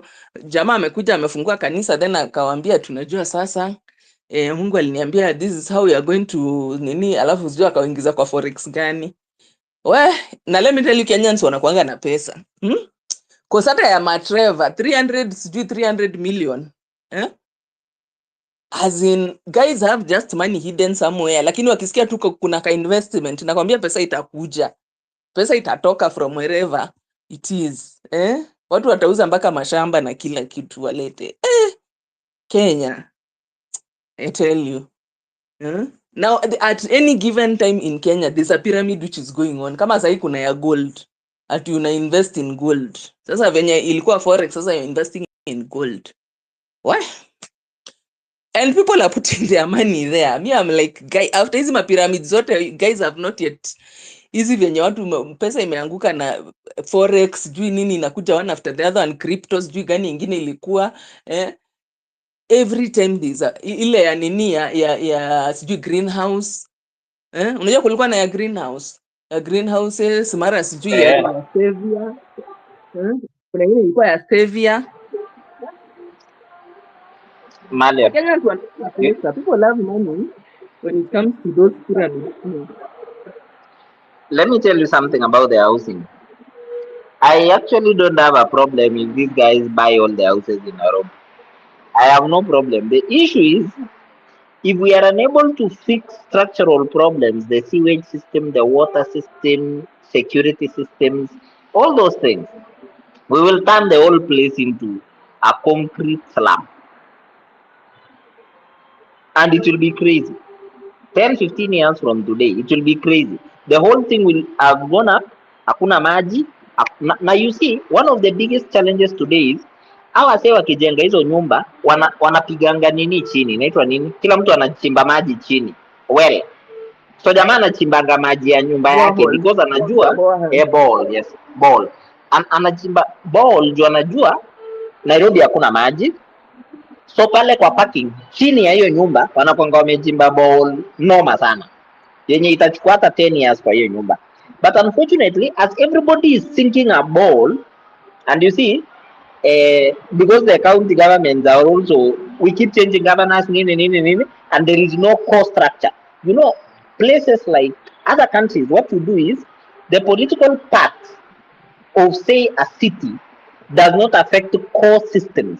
For example, how water is distributed, like the water sewerage company for the city, it should not be affected by who is governor. It shouldn't. We shouldn't be making decisions, kama land based on who is the governor today. Like this title deed haiwezi potea ati kwa sababu huyu si governor. So we also don't have core operating systems, including architectural drawings that are na hizo map, inaitwa plan, inaitwa city plan. Like the city plan should not be depending on who becomes governor and who is not governor. But for us, these structures are funny. Unasikia Sakaja akisema haya, kutoka leo nimefungulia Isili iende mpaka 30 floors. He doesn't know why it was not 30 before. He doesn't care. Anakuja hapo Kitengela na not Kitengela, anakuja hapo Kileleshwa, anasema kila mtu sasa Kileleshwa ukitaka kujenga gorofa hata ukizuia mwenzako is just fine. So because we don't have these core systems that operate, we will turn the whole thing into a concrete jungle. Without water, without sewage, roads and security. Hiyo mess tu ni kama hii mess ya nyumba za Ruto zinaitwa housing. It's the same problem. Unavunja slum yenye iko chini, una raise slum ingine tu yenye imeenda juu. Shida yetu ni hiyo. Let them buy the houses the way they want. We just need to protect public money from going into these scams. And secondly, we need to think about how core infrastructure will actually support those houses. Hakuna mtu anafikiria hizo vitu bwana. And I've told you even the next set of governors, I don't hata tukipatia huyo mwenye mnasema, huyo sitaki kumtaja sasa hivi kanikasirikia. Hata huyo ni the same. The same. It is like this, Unajua me, I was thinking the way Uhuru was thinking about it, like ikuwe metropolis, whereby hiyo nini county government is not really the one which is, because unaona kama wazungu sasa, they used to have a plan which is pegged on also population growth. So wanajua that in the next 5 years we'll be needing this amount of roads, we'll be needing this amount of sewerage, we'll be needing this amount of water. So wanaenda wakijenga incrementally, unaona. But now our problem is sisi unajua tunakuaga watu ya emergency, you know, where Pole nimekukata, but nataka kujibu tu hapo hapo. You know, maybe the metropolitan style would work, maybe. But the problem is, if this metropolitan style is also being run from State House, it collapses. You see, no one asked who needed to be the metropolitan head at that point. He woke up one morning and decided, ni pipi ndio run your system. Anaweka siku moja, anasema huyo akai fiti, anaweka mtu mwingine. Is the same political problem. You see, if we need a structured solution, it must not depend on who is governor or who is president. Because if you do that metropolitan the way Uhuru was doing it, Ruto would have easily brought his own men, afukuze awa, alete wake tena. So it doesn't solve any problem. If the structure depends on who is president and who is not president, just collapses on itself. You run it as a parastatal, like all these parastatals that we have in the country. When Ruto became president, he removed all parastatal heads so that he is able to put his own men. Remember? Especially the main parastatals. Wacha hizi ndogo ndogo. So, you run it as a parastatal, but again, the parastatals here are mismanaged. I don't know if you think they are being run very well, but they are mismanaged. If I wake up today, I realize, okay, now I am president, the first thing I need to do, I need to change 90 parastatal heads in the whole country.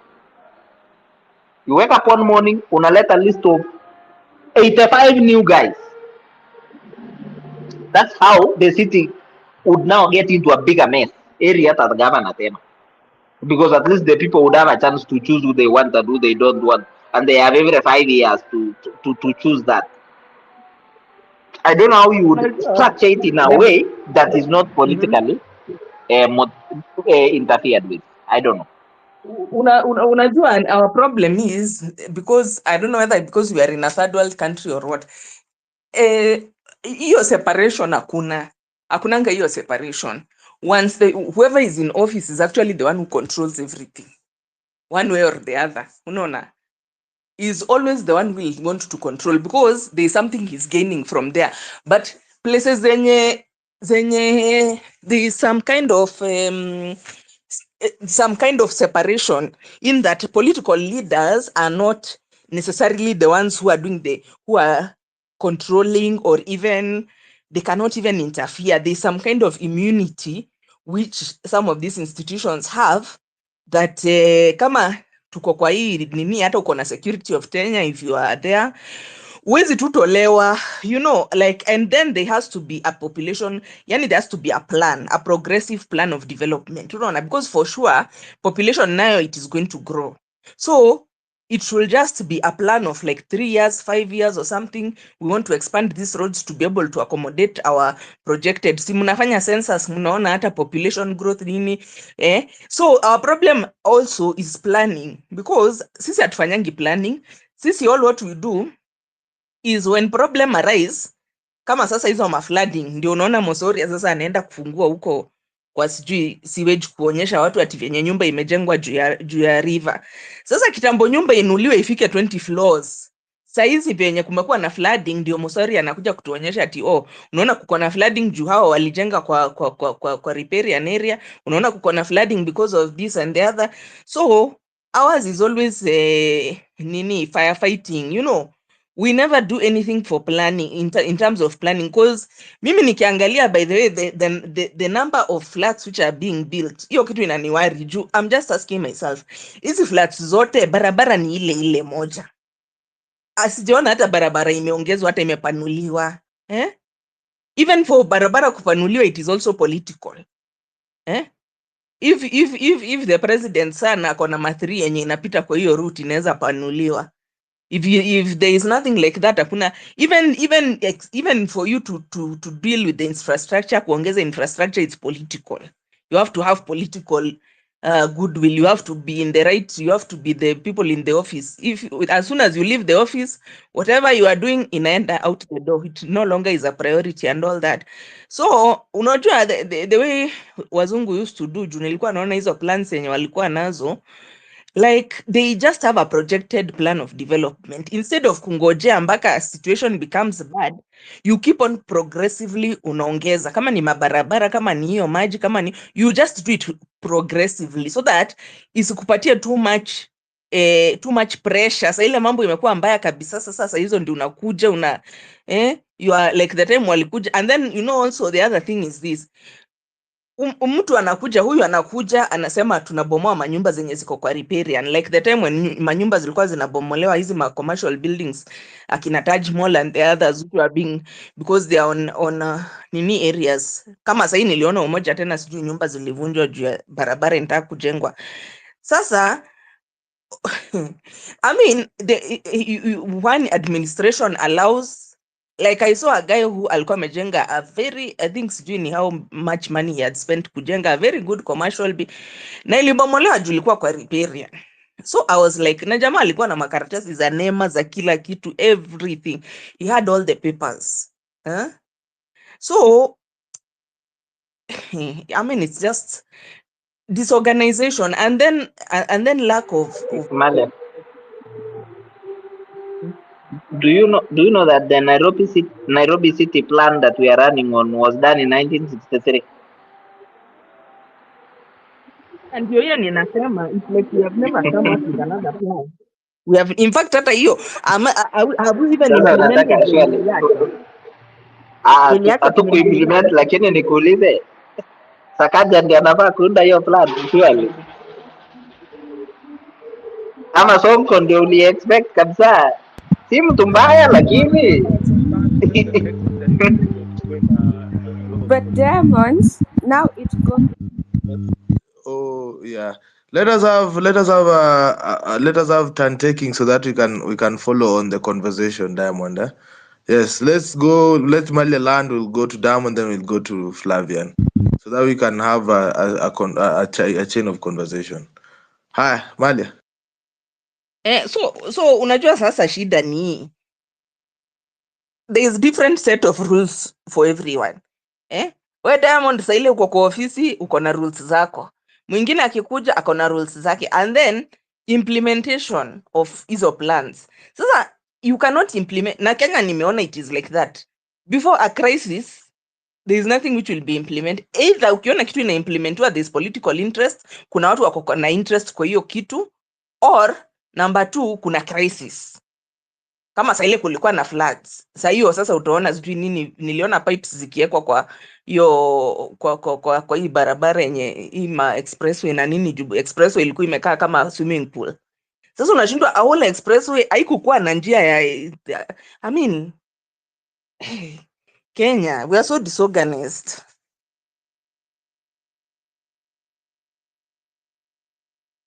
All right, Diamond. no, Pipi, I just wanted to make a statement and say, look, we have many problems, many. But I think somebody told me that because people are learned in the city, at least to some extent, they are in a better position to choose better leaders. But I don't know the last 10 years why the city has not gotten a good governor. Not 10 actually, we're heading to 15, right? And they've had like 4 guys. So I don't know. We can't operate without a city plan. We can't operate without cost structures that run a city planning. We can't operate without land issues being sorted. These are issues too. Sawa pipi, nimeland. I think Flavia was calling Diamond before I muted her. How are you doing, Flavia? I'm good. How are you? I am well. Karibu. Asante. No, nilikuwa tu nataka kuchime in, like what Malia was saying, like someone has an approval from NEMA and then someone has an approval from the city government. Najua tunaambiwanga do not compare, but I see when these politicians, when it's suitable for them, it's easy for them to compare. And then again, we can never be better if we are not looking at the best practices outside here. So I'll give an example. I think what is going wrong Kenya sana sana ni ati people are never being held accountable. So for example, kuna mtu kwa NEMA alipeana approval na hiyo ni riparian land. I think they should follow down and find the person who actually gave the approval so that they can be held liable. I think the moment Kenya kunaanza kukuwa na personal liability. And if you look at countries like the United States, you will see the county government has been given authority to handle land issues. But then, unlike other offices, wanasema tu expressly they are going to be personally liable for anything that they are doing wrong. I think such approaches should be taken. Unaona kama tu, okay, this is a bit far off. Like kama hiyo story ya SHA, watu wa KPMDC, the ones who registered those companies, I mean the organizations which were not in existence, if you can find those people and hold them personally liable, if you can find the police who are shooting people and hold them personally liable, if you can find the people who are issuing NEMA permits now were held personally liable. I mean, kutoka hapo, hii historia watu kufanya vitu wrong, wakijua tu either we are doing someone a favor ama call imetoka State House ama governor amesema tufanye hivi, someone will be more reluctant. Lakini maneno tu ya sisi kuachilianga and then we go to the next regime and then they do whatever they please. Like that's really sad. And then just another example that I would want to give, history tu ya widening wealth gap, mi niliamua kusongesha masomo kidogo in the hope that my wealth will increase. Sasa, one of the courses that I was taking was on land use and planning. And one of the things that we were supposed to do is engage with the county government, find one of the processes they're doing in regards to the land, and then we of course be party to it and help them in making judgment for the land process. Unajua realize wherever I was, one, for every structural development to be done in the city that I am in, there has to be public participation. Wachana uto tunyumba tudogo. Those ones, they will get approval directly. But if they are building any housing facility that exceeds a certain capacity, then there has to be public participation and county board sit down for there to be an approval. Na approval haifanyiwi privately, inafanyiwa hiyo time ya public participation. So what happens is na public participation hata wamemanage pia kuimake ikue online. So comfortably you can sit in your house and attend the county government public participation for an approval. Alafu what happens in those public participation forum, they will bring, the person will bring whatever it is that they want to construct, the concept note, and the county government will reject or approve based on one, the bylaws that they have in place in regards to different developments. Like they will say, if you're going to construct in this area, we would want you to have maybe on ground floor these commercial facilities, and then we want you to have only this many number of floors, and those laws zimedraftiwa kutoka way back, but then again they sit down on a regular basis, like on a 5-year basis, and then they revise based on the current circumstances. I'm a 10-year basis, and then they revise based on current circumstances, and they will have different regulations for different sides of the city. So hakuna venye approval inaweza happen ati uko tu backdoor, mtu amwe tu at one point, oh, I am deciding it's going to be 50 floors. Umeamulia wapi? Where was the feasibility study done to determine that it needs to be 50 floor? And then was NEMA included in that decision for you to decide that it's going, like it's never a one person decision. It's the whole county, but also the public is involved to attend either online or in person. And they do it in a hall so that it's sufficient space for there to be, for people to be able to participate. So kuangalia hiyo, and then you compare with some of the things that you have back at home, you're like, I think Mungu alituroga. I think hata Mungu atupendi. Juu tu shida tunapitia continuously. Like really, it cannot only be us. Aya, next person.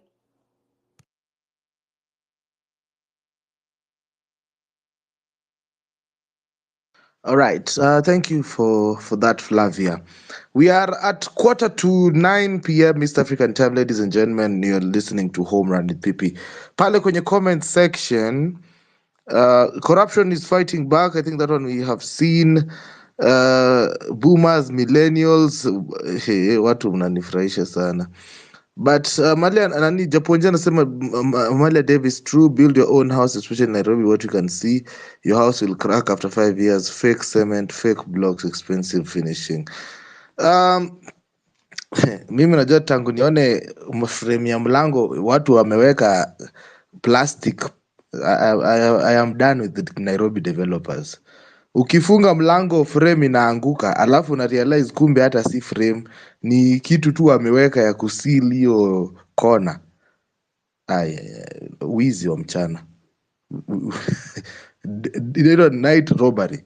But also I want also to point out that even when we are talking about these money laundering schemes, is you watu wanna spend pesa Dubai. This is a lot of money. You know, for example, there is no tax in Kenya, especially these common things, even VAT, that's a billion. But people are stealing it in billions of shillings, and you see that is now what is bringing in this disparity. You know, Flavia, what you're talking about in terms of city planning, I think even Diamond was trying to talk about it. Did you see that they actually, Diamond? This one is for you. Did you see that Nairobi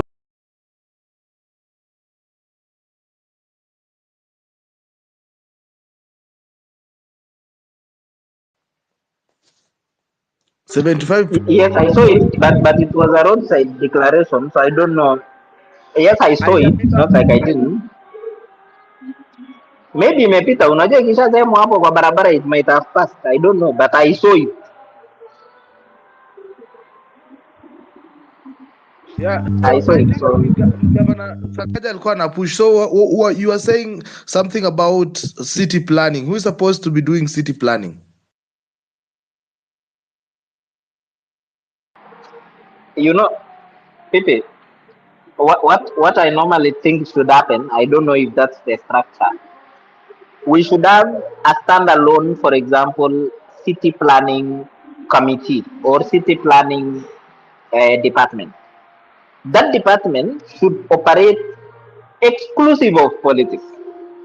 It should include the only thing they need is the money and the funding. So you need planning on being standalone department. You need something like a survey and land being very standalone from politics. I don't know how that should happen, but kitu kama land, kitu kama planning na hizo vitu za structures kama hiyo ku approve structures, it should not be the governor deciding that. It should not be him deciding it on a rooftop. Now this one will decide and another one will come and say no, that was a mistake, akuvunjie nyumba. So city planning, we need departments that are core departments should actually run exclusive of politics. Won't happen, but should happen.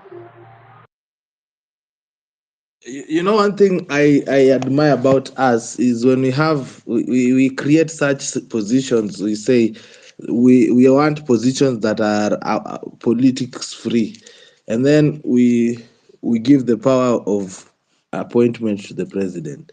So how does that even work? You know, it's like I'm telling Diamond, I want to start a business, and since you'll be working there, I want you also to employ an auditor. Si mtakuwa mna collude na wewe auditor, mnaniingiza town. Look at the auditor generals, look at the attorney general. I think we even need to have a conversation on the appointments, because basically, as Diamond has said, every 5 years we will have a new parastatal head, probably from the tribe of the president. You know, sometimes I listen to people on my space and I feel like I'm so disgusted. Acha tu saa leo niseme tu sahi nitoke. I feel disgusted when people come here and say, you know, Uhuru was a better man. Uhuru, look at his nominations, his parastatals, they were all mostly Murima. Ruto has come and done the same thing, same tribe. So basically, these positions are pegged on which community you're coming from. You see, so kuna hiyo ndo kitu moja inaturudisha nyuma, and I think we can never agree on that. Oh yeah, saizi we are seeing our villages have been invested. Sijui kama nyinyi mmesikia hii story ama mmeongea na watu wenu, but our villages have been infested by a crew of loan app, what do we call them, loan app specialists. You get these loan app specialists wanauza saizi kuna mama mboga analipa 20 bob ya sola, 40 bob ya simu, TV 150 per day. Na ni TV ya sola, my friend, nyinyi sijui kama mnanielewa. So when I was talking about the widening wealth gap, kuna hawa hiki kikosi kimeingia, wamepatia watu pikipiki ya wanaitwa mogo, wakupatia pikipiki unalipa 400 bob per day, so by the end of the day unalipa simu na mkopo nini na mkopo. I don't know if you can ever get out of that rabbit hole ya mikopo if everything you're given on hire purchase, and it's actually not, and you know that market is not regulated. How can I buy a phone which is worth 12,000 for 40,000 shillings within a year? That is like outlet daylight robbery. Like you wanakuambia, oh, this is this is hire purchase, and on hire purchase we give you so yeah, so that is something also I wanted to maybe highlight. I don't know if Diamond you've actually had this thing that I'm pointing out. These microfinance companies, their loans, they are really taking Kenyans to the washers. Now watu wapoteza property.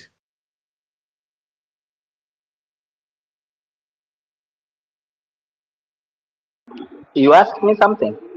Yes. No, I'm just pointing out to you. Yeah, if you have observed that trend of loans, because they were saying the loans have actually gone up.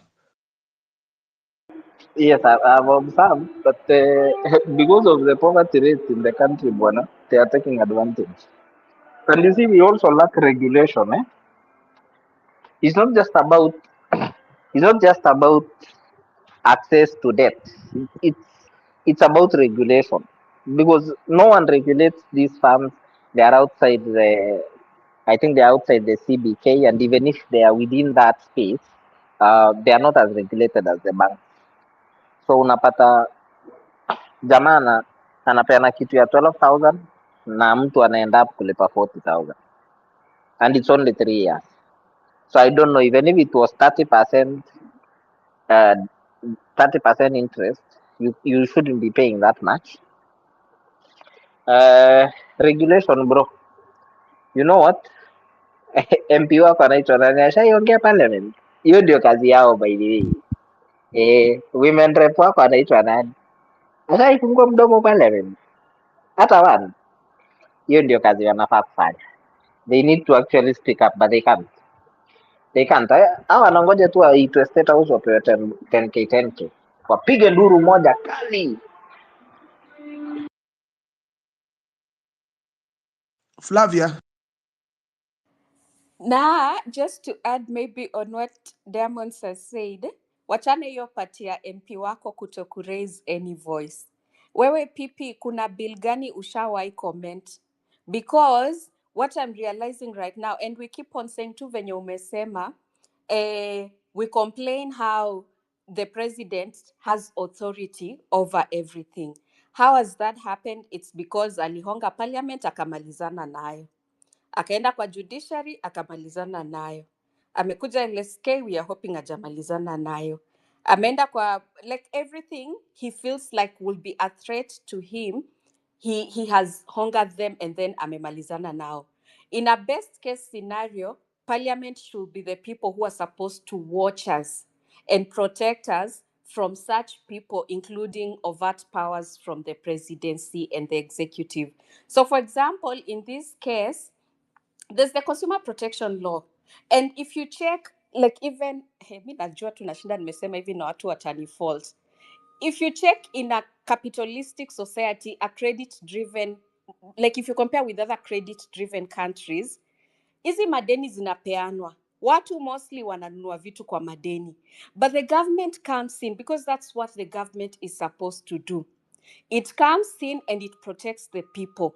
It sets a cap on the maximum these people can reap from that. Actually, you can realize easy credit-driven country, you would buy on higher purchase at the same cost as you would have bought in cash. Because ultimately, the intention is to encourage consumption. So, of course, there's the delay in monetary receipt because someone is taking it on higher purchase. But then again, eventually, if it becomes part of the system, consumption is increased and you're guaranteed on a monthly basis, you're going to earn this much from the population. So the government is supposed to come in and protect the people. But tukisema parliament imeshindwa, PP, kuna public participation process. Wewe ni bill gani umewahi participate ukasema, other than finance bill, no, usiseme finance bill, ukasema I am rejecting, I am accepting. Because under the law, article 10, article 118, 108 ama 118, I cannot remember specifically, under article 2, we have the right to participate in these decisions. And the only way we can guard ourselves, because parliament imetufail, other institutions imetufail, the only way we can do it is us being part of it. Okay, go on, please. Sorry. I want to just point out to you that while we always want to say Parliament has failed us and we citizens have the power, the type of democracy we practice in Kenya is we share our power with our leadership so that they go and practice on our behalf. What does that mean? The Parliament is a very important house. It is, if it sings to the tune of the executive like it is singing right now, these are the results you get. What we are seeing right now, those are the results. So maybe if we as a citizen, first of all, work on a parliament that is pro people, then there is nothing much you can do, because you see when people, when they went to the ground for public participation, there's a part for every bill where there's public participation. I have written 2 or 3 memoranda this year, yeah, but when you look at others that will actually need to go out, for example, when they were talking about reintegrating CDF, the affirm fund, these same leaders sat down and went for public participation in the constituencies, and they only brought in cronies. And that is how they do. They, after you give them your public participation, they go and write their own submissions. Flavia. I agree with you. I agree that it's ultimately our responsibility to bring in a good leadership at the parliament level, and of course, maybe ultimately that we have under the law that can help us. Okay, for example, your NGCDF yenye unaongelea, if you check the voting numbers, whatever votes that came from online participation, majority were against it. What did it mean? That the MPs could not tamper with that because ilikuwa inaenda directly uko, and people actually participated. But if you check on the physical presence participation, which ilifanya ikashinda, ni ati walileta watu wao wakapass venye walikuwa nataka. But then if we were big on public participation, both online and physical, what does it mean? Maybe online tungepeana votes nyingi, zinge outnumber hizo.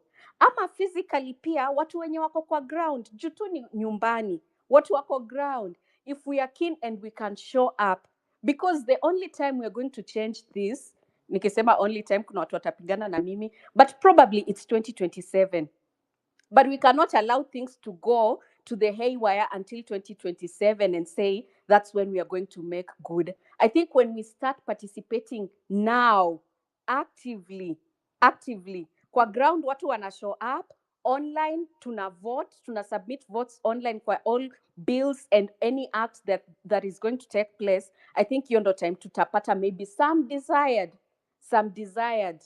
returns, like mini favorable decisions in terms of the laws. Hata example lingine ya kupeana ni history ya county government. Tu venye nimesema, in some countries the public is actually involved. When you asked Diamonds about how the decision is made on iso land approvals and all that, I just quickly checked, and there's the executive committee that does that, but it's also checked by the MCAs. And we can ask for us through a petition for us to be part of that.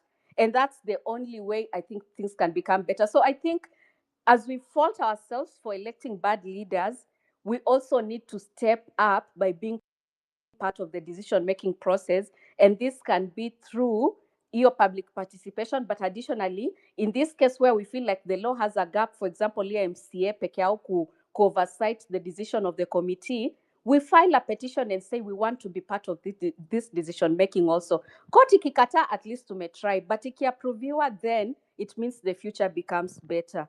Minona, now we have to be active citizens, not just in terms of speaking, of saying apana hatutaki or they've done wrong, but also being active citizens in the decision making. Diamonds Rudy. Yani mimi ndo nakuja nikawafukuza. Please Rudy. Atarudi ako hapa tu chini, anaenda wapi? Anyway, we are 9 p.m. East African time. Wacha sasa nijionge. Being Home Run with Pipi is supported by the listener. I always say that. And what part of it is to have such conversations without fear or doubt or favor. Now, for the past 3 weeks, we have been trying to keep the lights running on this side of the studio. I've been trying to raise 20,000 shillings to make to pay the bills for the studio here. Na tumekwama at 15,000 shillings. So we have a deficit of 5,000. Na nikiangalia hapa hivi ndani tuko watu karibu 35, yeah. I believe if we can be able to put whatever we can raise, 200, 300, 500, 1,000, I believe we can close this fundraiser today. Nimefanya hii fundraiser mpaka ukweli hivi na feel ni kama imekuwa an extension of me. So if you are hearing me and you can support me raise that remaining 5,000 shillings, I will appreciate. Go into that tip line 0721948229. Tumalize. Yani tuseme today when we are finishing this space, we end that fundraiser because the deadline also for this place is 10th. Na ndio hiyo tuko karibu tarehe 8, so it's dangerous hours on this place. So while at it, we still have a conversation to have on the widening wealth gap we were talking about, and also Flavia has brought up something about active participation. And I feel like today I forgot to say the Bunge la Mwananchi has brought up a new leadership. They have a new president. I'll be giving you a name of the president soon. I didn't know it was very serious. Mpaka wako na Chief Justice huko kwa Bunge la Mwananchi. Haya. Anyway, I will be taking you I'll be telling you what they have decided on wanaenda East Africa. Looks like the attacks are coming from all angles. Now Asimalia is here with us. Let me see if I can read one comment yenye ilikuja. Pamphil alikuwa anaongea kuhusu a freight company that is linked to Joho is receiving thousands of tons of sugar. This move has killed local productions, hence more youths are jobless. KK government is the author of impunity and joblessness. We need to stop importing products that can locally produce to create more jobs for Kenyans. That's the real empowerment. You know, me, I had a bike ride yesterday. I used Kangundo Road, tukazunguka mpaka barabara ya Tala, Komarok Junction, tukateremka into Machakos and back through Mombasa Road. I have never understood why people say that Kenya sijui iko overpopulated, sijui eti hatuna chakula, hatuna place ya kupanda chakula. What are all those large tracts of land for if we cannot harness them? You know, places like the United States, they have deserts. They have made cities in the desert, and we don't even have the desert. We just need to have horizontal planning. Somebody was talking about Nairobi's planning. I think Diamond has left, but they were talking about Nairobi's planning, and I was in shock. You know, first of all, when you plan a city, you see something like Konza Technopolis. Konza City looks like there is nothing going on, but the amount of horizontal work yenye imefanywa ni crazy. We are talking about drainage, we are talking about electricity wiring, plumbing, maji inapita. Those three things mpaka ziko on point. How are you handling human waste? That is sewage. How are you handling water? How are you handling electricity wiring? Because our area siku hizi unaona waya inapita juu juu hivi karibu hata na ghorofa, mtoto anaweza shika stima. You know, these are things that should have been planned, but it seems like our leaders have realized that we have floods only 3 days a month per year, so they don't care. They're like those. They don't kill people. Those floods, you see. So when I hear people talking about houses being built, a place like Kilimani, all the way to Yaya, you see that there is like 4 or 5 new skyscrapers coming up. You know, all these houses are coming on the backdrop of a place like Parklands.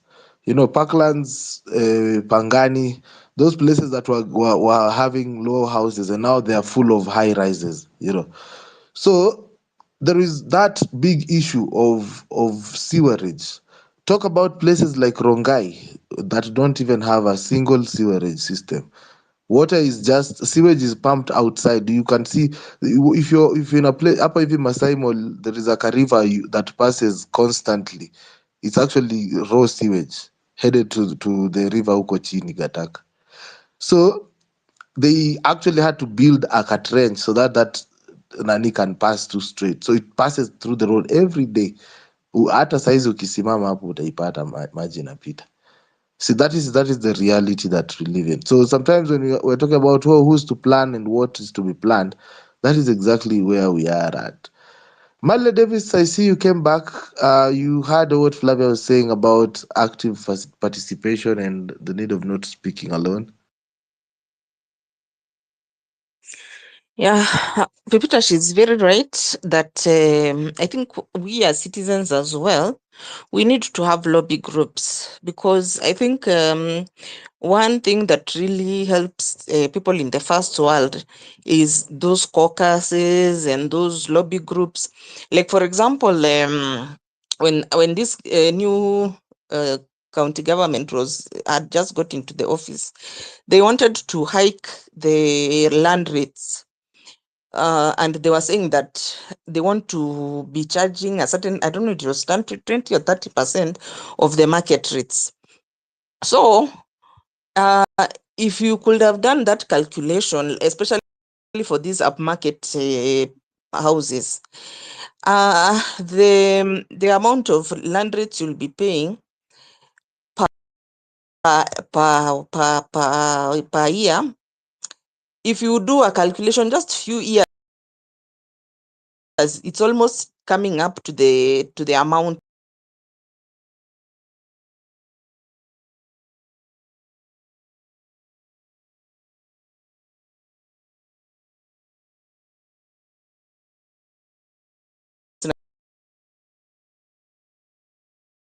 when Sakaja was on high mode, where he wanted to even charge taxes for the symbols of the car.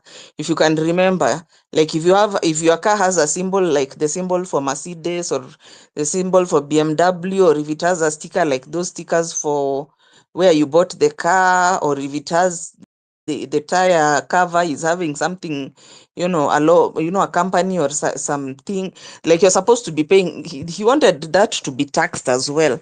So those lobby groups actually, that's the time when I saw kumbe citizen participation is really very important, because they had really, they were doing that thing undercover, but somehow the residents association ika find out, so they started now lobbying against it. And now, and they were very of course, Kenyans, how they can be united when you want to take money from them, especially hao wenye wako kwa market areas. So the thing was squashed by the way, alishindwa, because he was doing it behind the scenes, but somehow it came to be, and these guys, they were very serious. They really lobbied, and that thing was dropped with immediate effect. So it's very important that tukue more involved. Let's, because in any case, sisi ndio tunasuffer when things go bad. Karen Home Owners Association, they have been having, they've been a lot of people who they buy land there, then they want to put, some of them want to put up petrol stations stipulated in the statutes, and so you cannot come to Karen and start building flats here, because there are some people who tried that. Others tried building petrol station. Others, I don't know, they were trying to build what, and the residents association walienda to court, and they did everything until all those things were stopped. So that means that, for example, if some buildings are being built, like for example, you are in a certain area and kuna flats mingi sana zinajengwa, there is a way in which you can be able to arrest that development, because even the county government, for them to give a go ahead for those houses to be built, they're supposed to say what will actually happen in terms of, because Pipita, if you're going to ongeza, you're going to add a block of flats. Okay, here there was now only one block of flats. Maybe it was like up to 4 floors ama 5 floors. Then ukuje ulete zingine za 10 floors kaine. Now, assuming that in those, out of those housing units, hata kama ukisema unit moja kila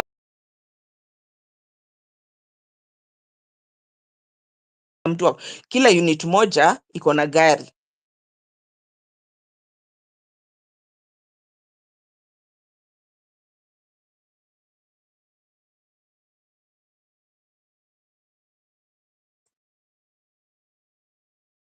any other nini development, nyumba tu unajenga, it can't be checked. But you see, kama Karen homeowners, they stood up na hizo, hata petrol station huwezi jenga uko, let alone flats. Huwezi jenga hata petrol station. I saw a petrol station,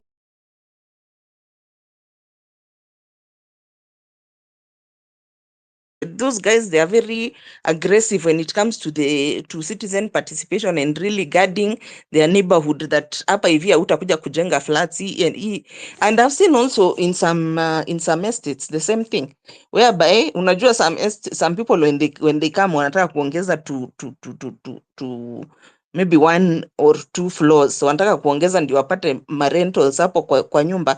And like the association for the estate, I've seen situations like that. Wanaenda to complain that this person is anaongeza to flats, or not to flats, but kama SQ anaongeza, which was against, it's not there in the agreement. Hizi nyumba, there's a certain way they are designed and they're supposed to be like this.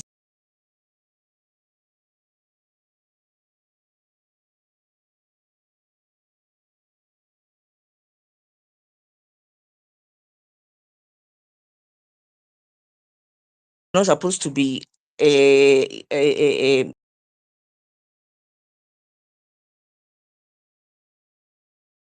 Airbnb, because even the security of the children and whatnot, you cannot have Airbnb.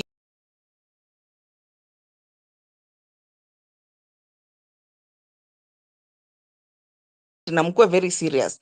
Let me tell you, hata hizo developments mwezifanya, I'm telling you, enda ucheck on the history of Karen Homeowners Association. Those guys are wezi, and many people have tried. So many people have tried, but na wanaenda hata mpaka kwa news, inaingia mpaka kwa news, and at the end of the day that person itabidi ajue venye atafanya, lakini hata kuja kufungua petrol station hapo hivyo ama akuja kujenga maflats. Sasa I don't know whether they normally offload the land to somebody else, because they are like, this area it was meant for bungalows ama for maisonette, but not at flats and all that. And then also even the number of constructions, as in, you know, them they really exercise, and I think that's what we need, by the way, because tukikuwa hivyo, let me tell you, it's going to be really hard for these people to, because now they are just exploiting. Unajua mtu akikuja anunue, for example, there's a maisonette there, anunue abomoe maisonette, ainue flats, sijui how many floors. Yeah, at the end of the day, he'll offload all those houses, offload them kabisa, uze aishie. He's not coming to live in that neighborhood. So amewachia nyinyi shida wenye neighborhood, and then he has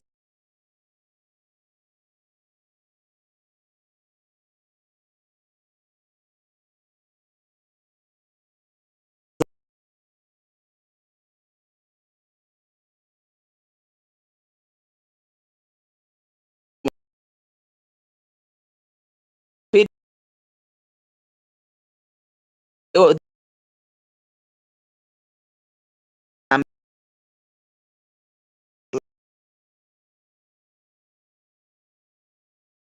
then they disappear with the money, so you are left there. Inaanza kuleak, mara sijui iliwekwa pipes fake, mara sijui ilifanya nini, you know, they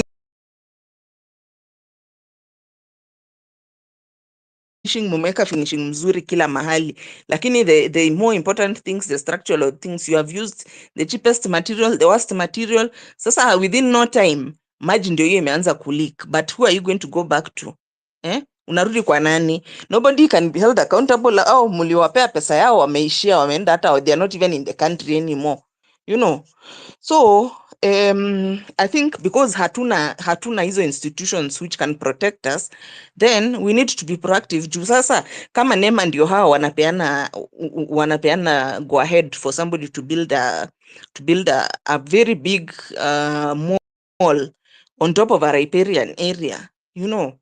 Sasa at the end of the day, hata huyo mtu mwenye amejenga hiyo nini alafu ikuje ibomolewe, you see, it's just a waste at the end of the day. Na hata ikikaa hapo itabidi tu at the end of the day, because what they do, wana divert hiyo path ya maji, wanaileta sijui aje, so that wao waweze kujenga hapo. Sasa wakidivert, floods zikikuja ziingie kwa manyumba zenu, unaona.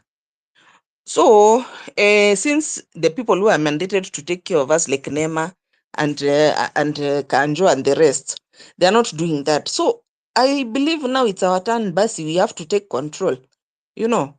And I've seen people who've done it, wamejaribu, at least they are not being exploited. They are not, unnecessary developments are not being done in their estates.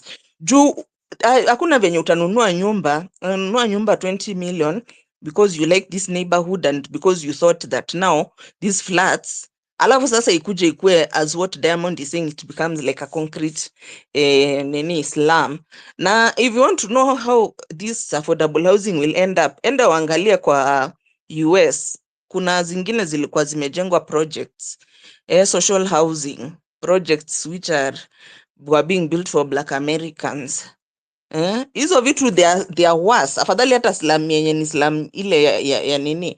Hizo vitu, as in the places, I mean, rats, sijui. I'm telling you, and that is where we are headed with this affordable housing nonsense. Tuna head hapo. Kwanza hizi social housing zenye zinajengwa Kibera na nini na Mukuru. That is where we are headed, because me hata sijui, do those things have lift ama juu sijui ziko floors ngapi? Na unajua kama kuna lift lazima kukue na nini na hiyo service charge ya whatever, because in the event, like for example, hakuna electricity na electricity yetu venye inazima. Can you imagine now uko kwa lift alafu hii electricity yenye inaenda whole day, mko kwa lift, hamuna nini, hamuna generator. Juu sasa mkiekewa generator pia, that's also part of service charge. Unaona, kwa service charge ya vitu kama hizo za lift na nini, it will, so what then happens, of which I'm even doubting those houses, nini hizo social housing, I doubt even whether they have lift. Unaenda tu mguu. But at the end of the day, what will happen is that zitakuwa kama hizo, and then muangalia hizo inner city projects zenye wa Black Americans wamekuwa wakiishi. Yani it is just a slum, it's just bad. It's just a slum, mara kuna maji, sijui panya, sijui nini, kila kitu mbaya iko hapo. So Ujama, but anyway, him, he doesn't care, because all what that matters is that building material and a supply, and all that. He's the supply, and watu yake wako hapo wanafanya kazi. So hii country yetu, by the I'm saying that's where we need to be heading, because we don't really have anything in form of leadership or any integrity in our institutions. Because kama Neema inaweza kukubali kukupatia go ahead for you to build a house on top of a riparian area, Neema sasa and Kanjo, we know them as well. They are giving permits for these houses which are always collapsing on people. Mtu ako na permits zote, all of them. Lakini the house is collapsing, the house is cracking, the house is sinking. Kuna ine niliona hata ina sink, sijui what happened to the foundation, it started sinking. Watu wakaambua watoke. Sasa we basically, we are like a country which doesn't have a government, because government is supposed to be having they are the ones who are supposed to be doing that regulatory role. Sasa kama hawawezi fanya, na institutions za government akina Neema which are mandated with that, pia hawawezi fanya. And then you find a situation whereby like in Kileleshwa, hata niliona pia pipeline, Musori alikuwa anaonyesha, a commercial building is being built adjacent kabisa to a living area. Alafu the proprietors yenye wako hapo, businessmen wako na bar. Inapigia watu usiku makelele, even in Kileleshwa, forget about pipeline. Kileleshwa, nani anashindanga huko akijaribu kuambia hao Wasomali wenye wako na maclubs hapo wafunge, because wanapigia neighbors kelele. As in, there is no order at all, meaning that our institutions are not working as they're supposed to be working, because nani alipeana permit ya night club kwa building yenye iko right next to a residential area? That is wrong. That is, I mean, under any statute or whatever laws, bylaws, I mean,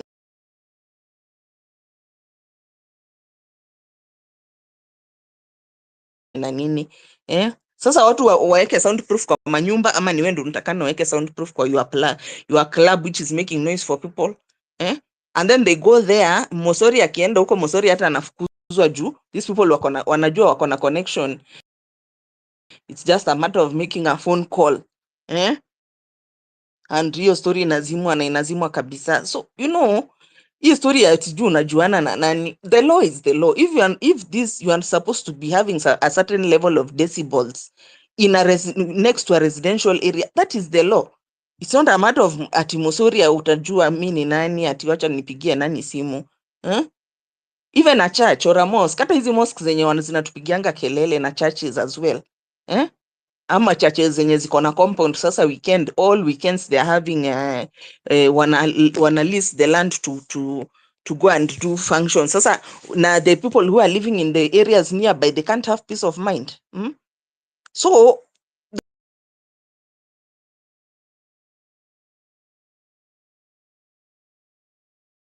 implemented, unless I don't know, somebody powerful. So if you don't know anybody powerful, shauri yako uzoe hiyo kelele. We cannot live like that bana.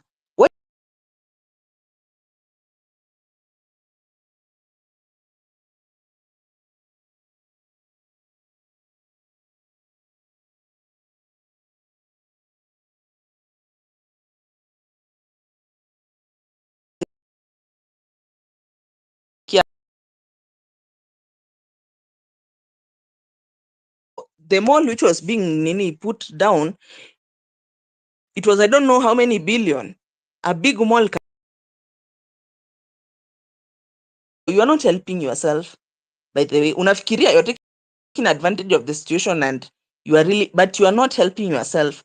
Or maji ikuje siku moja kunyeshe kuwe na floods, some people either end up dying there or something bad happens because wewe ulikataa kufollow the rules. The rules are also there to protect you.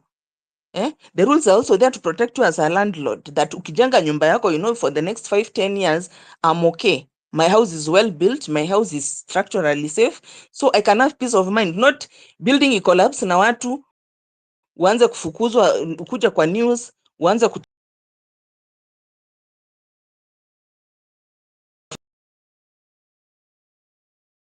kufia rules, and the law is to protect you and to protect other people's interest as well. So there is nothing good about disobey, you know, just being impunity. Juu kama impunity ilikuwa inasaidia basi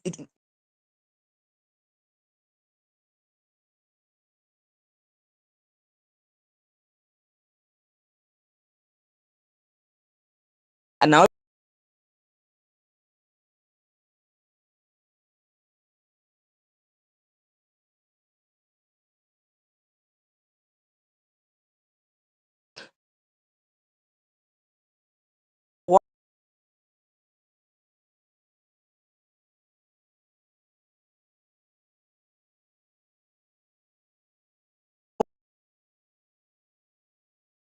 have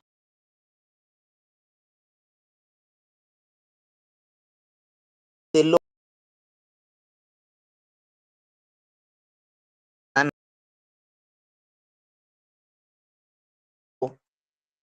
si ati a matter of kupigia watu simu ati ngoje unanijua, unajua mimi ni nani, najua Pipita. Acha nipigie Pipita simu, utafutwa kazi saa hii kama utatoa hiyo permit. Thank you Pipita. All right, I see Japonji has joined us. Japonji, umepotea bwana. Habari? Hey, Pipi, how are you doing? I'm well. I hope Hey, you are well. mmekwama kwa 15K. I'm good. Tumekwama kwa Uh, 15K wiki ya tatu sasa. nasikia ulikamatwa Kibare na polisi. Malia pia nasikia alienda kwa ile mkutano ya Injili, aliturepresent vizuri sana, and Flavia has been representing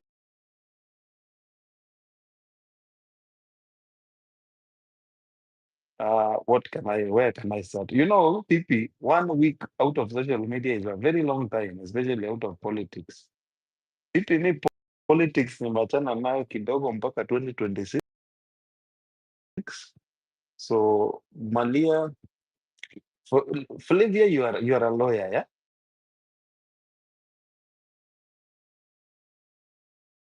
Kukutoa kwa nyumba bila kufollow sheria, bila court order. Am I right, Flavia? Yes, partially. How many Kenyans know that? Yes, how many Kenyans know that? Just you know, Flavia, how many Kenyans you think know? 2%, 10%? Not many, just maybe a few Exactly. legal Perfect. professionals, not even all. Thank you. You know, there was a time I was renting a house in Nairobi, Kitambo, and I had a contract and everything. Then the house was leaking and everything. Then I complained. I was holding back rent, and I told the landlord, "Look, you need to repair this, otherwise I will move out." Then she wanted to evict me. That was 2019, huko. And I told her, okay, just give me a court order. I have a contract with you, which is legally binding. Fortunately, mi ukuwa na lawyer. See, I'm not bragging. Nikamwambia contact me, nikamwambia lawyer yangu ampigie. Huyo mama alinirudishia pesa zangu zote, na akanipatia notice, and nikatoka after 3 months. 2 months hata sikulipa rent. So what I'm saying, Flavia, is there are a lot of laws. You see how Pipita alishikwa akaact vizuri sana kwa sababu Pipita knew the law. But how many Kenyans know the law? That is what I'm asking here.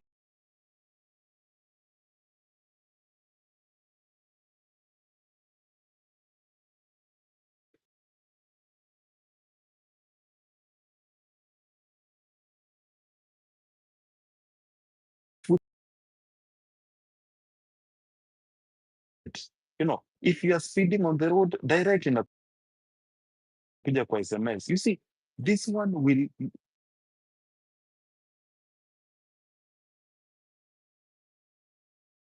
minimize interaction, because corruption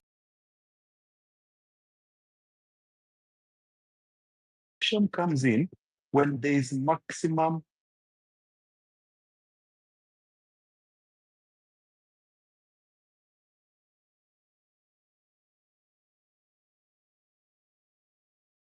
government. But if procurement, si kitu ya Ruto amekuja nayo. If we can come up, I know what has happened with e-citizen and all that, but it's very easy to audit a system and check where the money is going, and it's opaque, that's why I was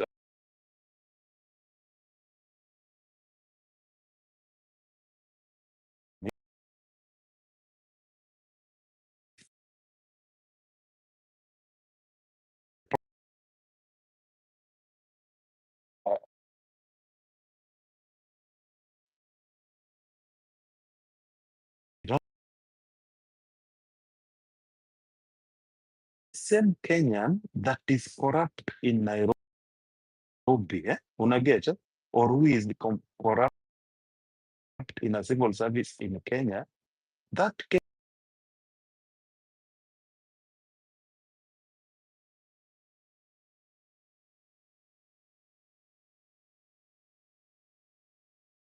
PP, I have seen ladies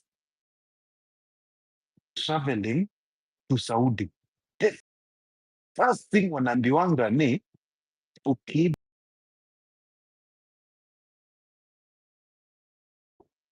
as long as PP, someone before you in that office aliiba 300 million na wakamalizana kwa koti and is still vying for another seat.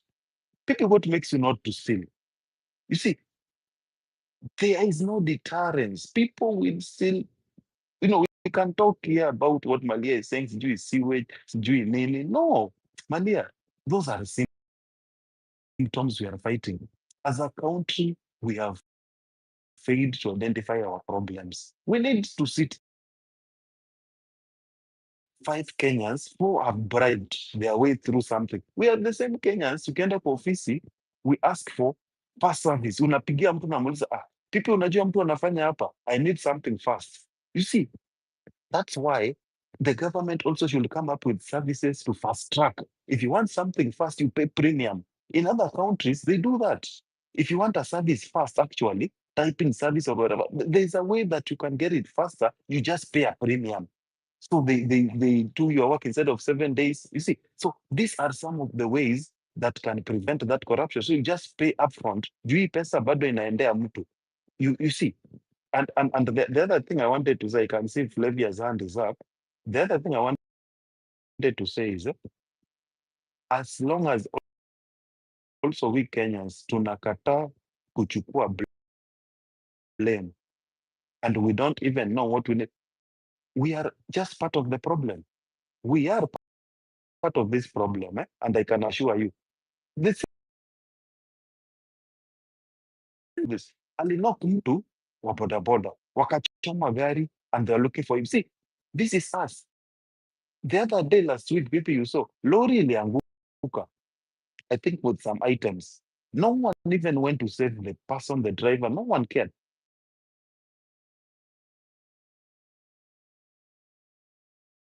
People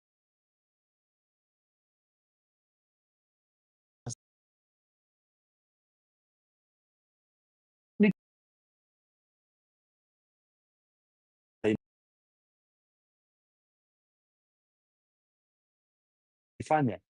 Baba yao ako kwa jela leo. Hayuko. Aya.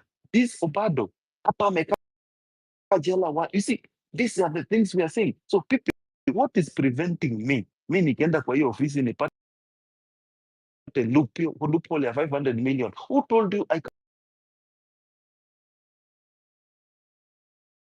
help into account? So if you are waiting for Ruto to start today, the effects will be seen after. You see, but You will need something to act as a deterrence so that no one will repeat the same thing. Mtu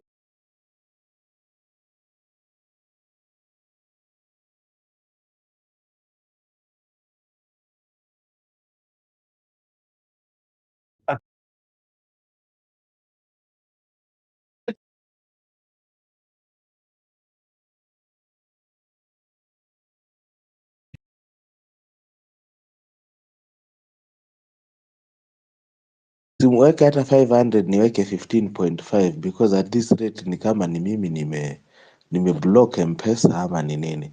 But Flavia, talk to us. Aki sijui nimezeeka na venye nilikuwa nimeraise mkono ku chime in on a certain point yenye Japonji amesema na nikaa imenitoroka. Wacha nianze na ya Malia kwanza. I think I fully support what Malia was saying about um, us picking up on some things, and here is what I would focus on. Kuna kitu inaitwa restrictive covenants, and purpose ya hiyo ni ati you're staying in a certain place and then you sit down and then you decide the kind of bylaws you've created for that place. What that means is you would agree that we want this kind of housing to be here. You would agree that it can go to a certain height.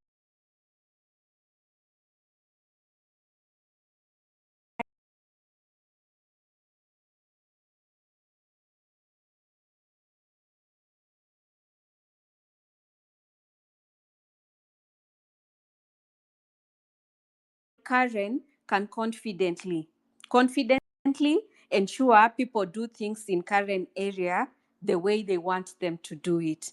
Na pia sisi tunafaa kuwa kona mentality. Unajua, we sit back and then we admire Karen and we say, oh, they are doing this well, they are doing this well. But we do not think we have the right to do such things as well. I think we look at ourselves and then we think maybe first, our watu wa Karen mwanzo wenye wali come up na hizo bylaws, majority of them are white people. So kuna hiyo inferiority mentality kwetu. And of course, most of the people on that side are more moneyed. In fact, they are the hao ndo wana widen hiyo wealth gap tulikuwa tunafaa kuongelea leo. So we look at ourselves and then we have the inferiority mindset and we do not think we have the same rights. We really have the same rights. And if we sit down, that too here go into, it can start to protecting what is happening around us, but it can extend to now being part of the bigger public participation. Inafaa watu wa come in the same neighborhood, people to come together and then they agree, they're like, oh, okay, we want this, we do not want this, we do not want clubs here, we do not want this here. Because the essence of it, like, it's simple, something like a club. It's a residential neighborhood. We understand that when people have taken alcohol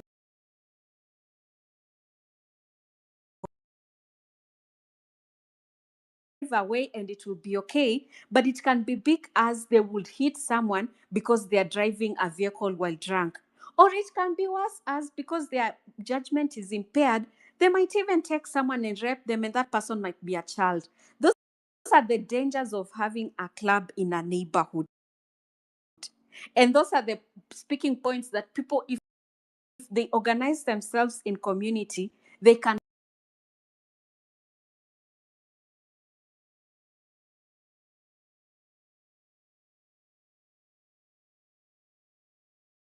we put our trust in leaders that even when we were electing them, they did not possess of them in terms of them leading the people. Of course, that's not going to happen. We elected people who were expressly told, these are con people, these are wash. Mtu anaibia mtu mwingine, and for whatever miraculous reason, we think they will get into power, and that's when they are going to stop stealing. They are really not going to do that. They are going to bend the law to make sure the system is for them. Then it becomes on us now again to come up and reorganize ourselves in our smaller units and speak up against that. And then the issue, Japonji, that you had spoken a bit about e-procurement. Do you know, on that e-procurement, I reached out on a senator who was speaking for the e-procurement. And then I said, Aya, okay, tell me, what is the function that this e-procurement is going to bring that is in addition to what IFMIS is doing? Because I have ever bidded for a county government and I submitted my application both online and physically present. I submitted online only. I cannot remember really. Probably it was online only. So I submitted the application online. I had to put the account and every detail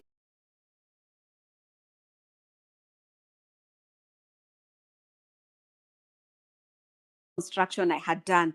So I asked that senator, what is the difference between what IFMIS is doing and what this e-procurement?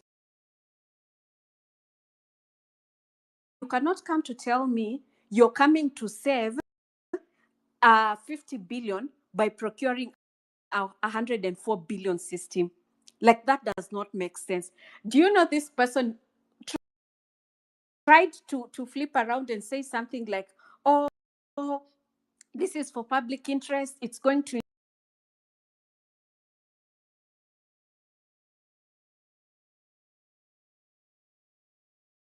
how is it going to ensure equality? And then the second thing, again, I ask, how different is it from IFMIS and what is the cost? They never communicate.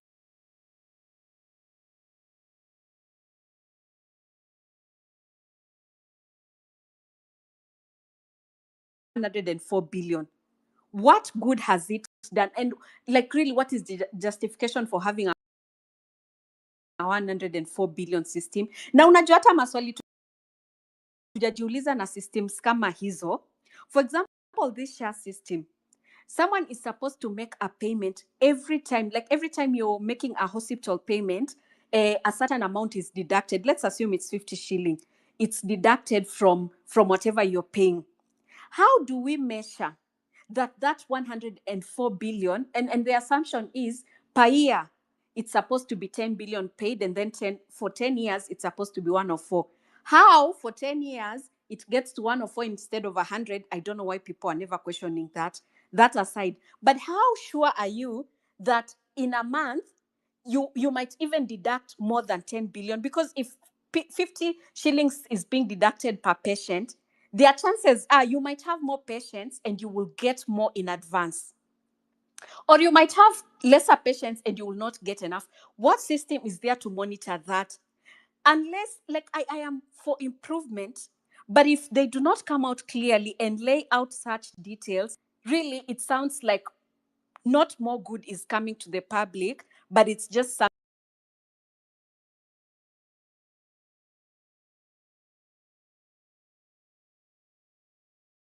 Unless they come out and speak on it, then I stand on the fence of opposition. And then there's one final point. You can speak on it and then I'll remember what else you had said.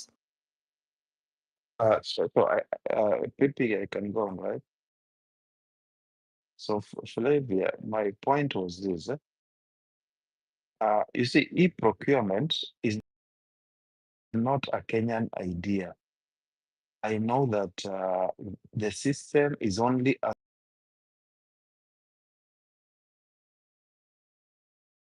depends on the person implementing the back office, So I can tell you without fear of doubt, Flavia, that where I have worked and where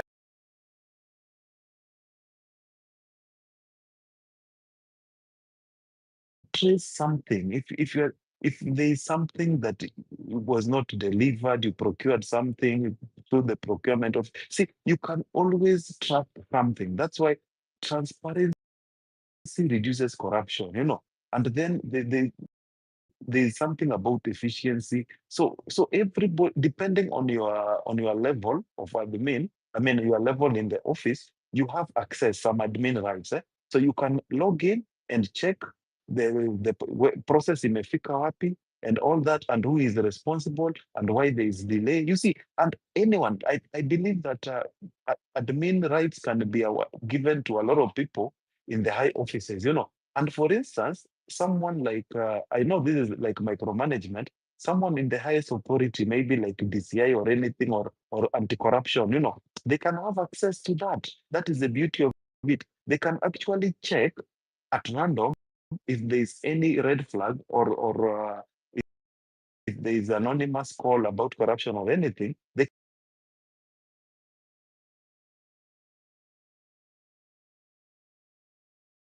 What I'm saying is, Flavia, Kenya have a lot of good systems. E-procurement is one of them. E-citizen is a very good system, and they actually copied from other places. This is not originally the idea. We have to accept that. The problem is here with implementation. And Flavia, also, I want you to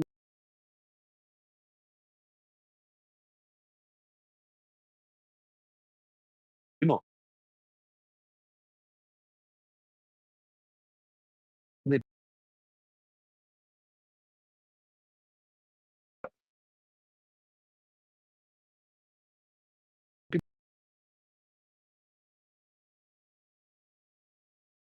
people to get how it works, through the court process, because you realize, Flavia, that our elections are always decided by the court,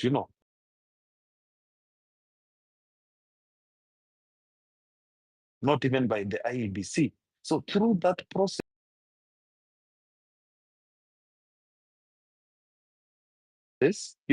we are able to learn how does it work.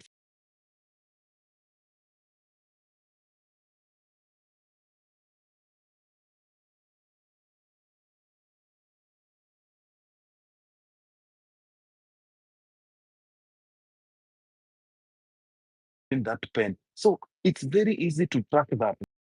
That is what I mean. I don't know if it makes sense to you.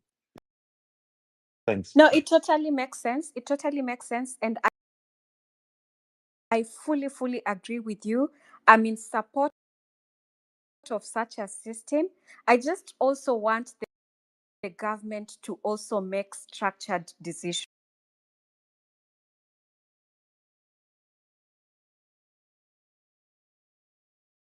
To come out and say, because let's assume the intention is to make the process better.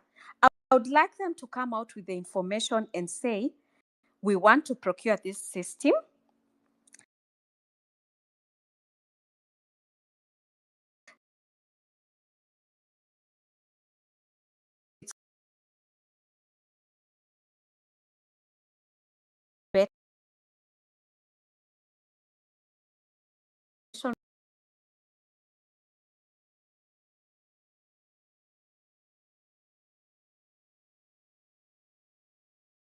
If they come up with that, then you understand, okay, it's an improvement, it's a good thing, let's work with this.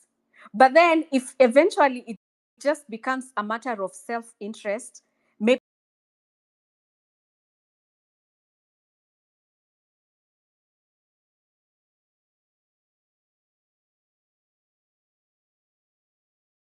might not do whatever we picture it to do. So I agree, we need efficiency, we need systems that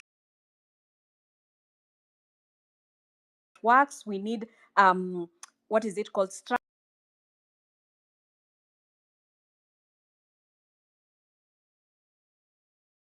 structured procurement with information that is accessible to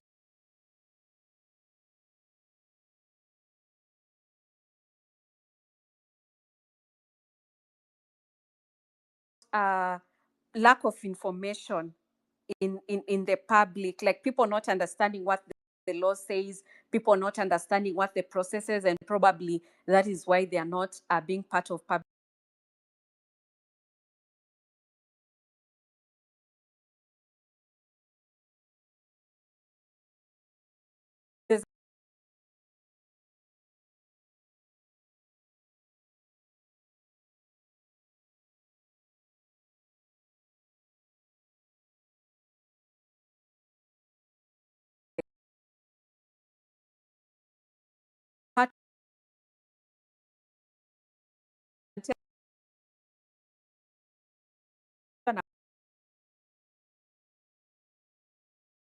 Yes.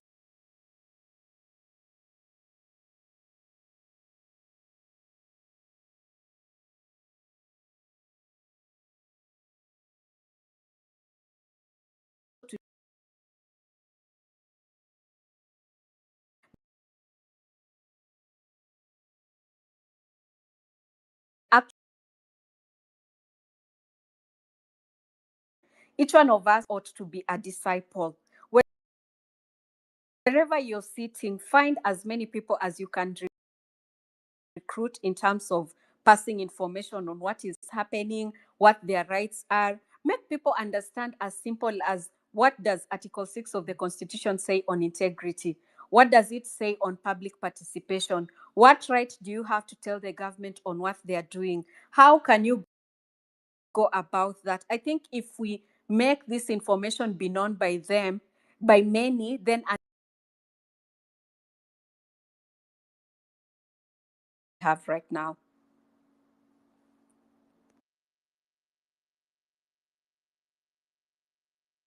Pipi, Alright. ongea ndo tuweke hiyo jaa yako. Niko hapa sasa, unajua mimi ninashangaa ukweli. Okay. hali si hali tena, naona hali si hali. Asante sana Flavia, mali anakuona pale na Japonji as well. Niko hapa sijaenda mahali Flavia. Mine is to just call on you again, maybe for a final call to support the show pale Viju kwenye tip ja line yetu. Tumebakisha about 4500, bado tuko mbali lakini si sana. Kwenye tumetoka ndio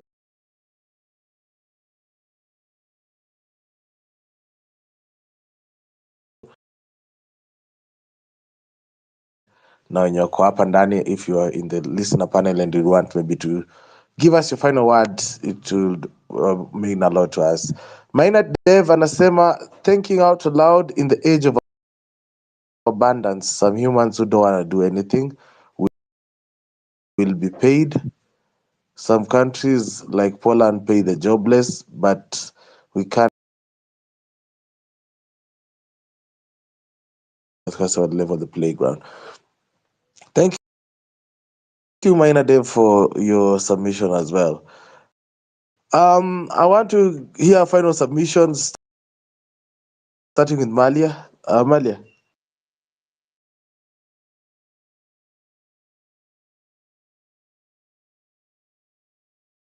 Kind of disorganized way of doing things.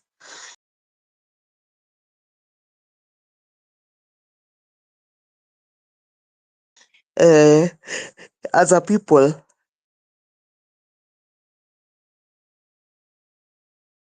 you know, from the inception of our country,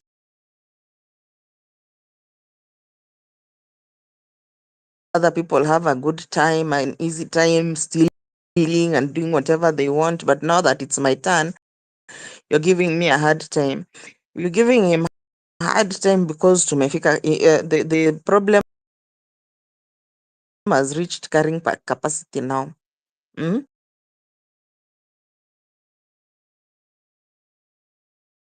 debt situation. It is not sustainable. Living in a environment where there's no rules, there's no rule of law, the law is subjective to the person who is being held accountable or not being held accountable. The law doesn't apply to all people, it applies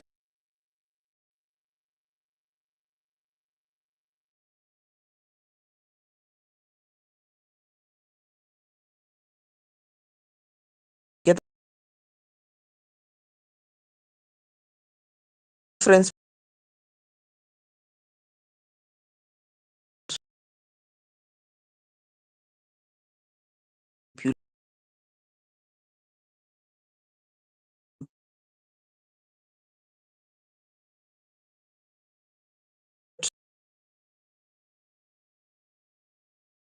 situations whereby even whistleblowers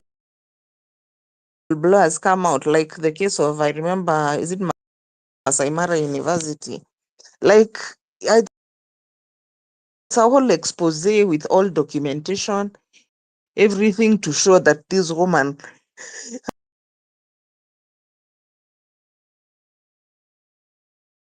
and the people who actually exposed her, I think they're the ones who are now had to leave the institution. That's the kind of a country that we live in, that when you enter in the office, you don't really look at yourself as a custodian of the public interest. You don't really look at yourself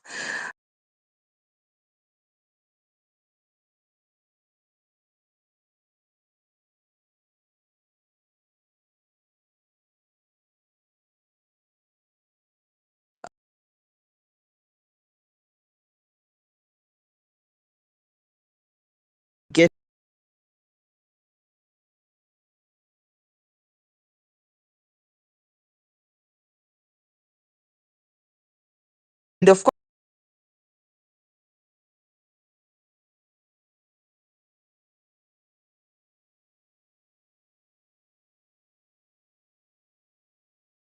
very well that they have gotten their their wealth from first of all, even voting for someone who is not wealthy in Kenya is a tall order. It's very rarely that that happens. Usually you look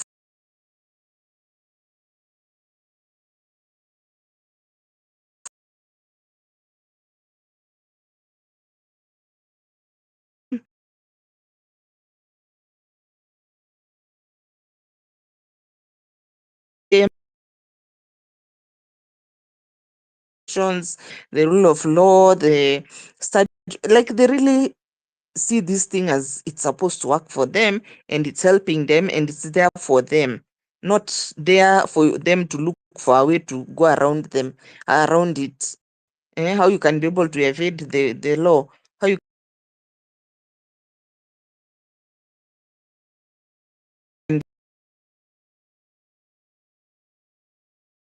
said here that the economy is an ecosystem. Basically, most facets of life are an ecosystem. When one is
in the house, they have to be brought for, they have to buy water ile ya mtungi, or you are living in a house in Kileleshwa, yes, fine, it's the location is Kileleshwa, but you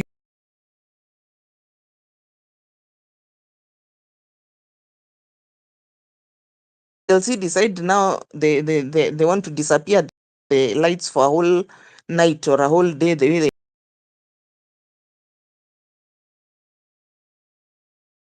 where there's too much traffic because the road is still the same, but the buildings keep going up.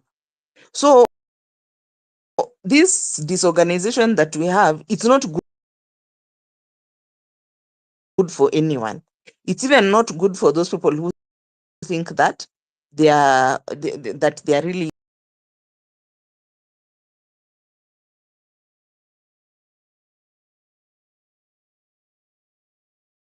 now I have this other one, so what can I do with it? Let me buy a house. Let me, even the things that you do, what is the difference between you buying a house and you just opening a factory, which will continue to even give you more returns than you going to buy a house in Dubai, or than you buying houses all over the place, which at best they can just give you a small rent, or you can turn it into a BNB, but the money is not substantial. It makes much more sense for you to do a factory. But who is going to do a factory in Kenya when we are so myopic, So we need to think outside the box. We need to see how we can be adherent to the rule of law, because it's there for us, and in the long run it is what makes the economy sustainable, and it's what makes you as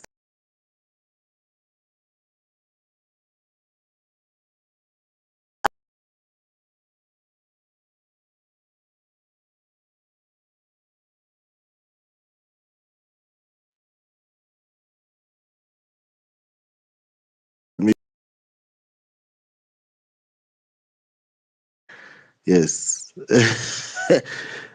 If you want to support the show, ingia pale hivi juu kuna namba iko hapo 0721948229. Japonji, final words. Thank you, baby. Uh,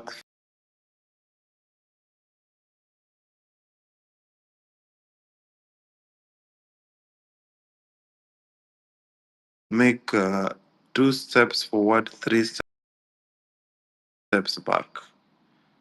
And the reason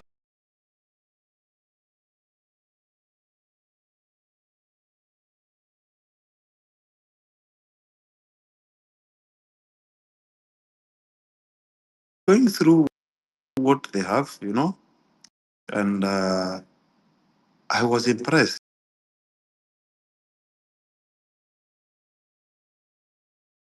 in Sifuna, but there's something that resonated with me in the Safina. fact that Safina. Sifuna, can you hear me, Malia? Safina.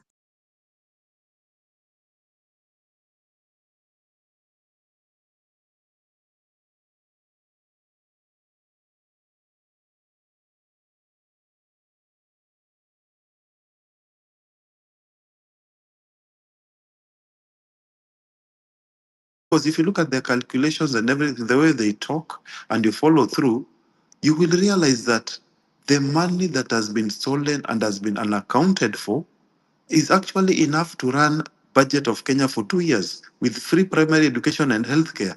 And these are the things that we should be talking about, policies and the nitty gritty, as opposed to a presidential candidate who will come and tell you, I will give you 6,000 per month, I will give you free primary tax. So me personally, I think we should vote for people who are going after these people, because Ruto has already borrowed 30 years in advance. So if someone has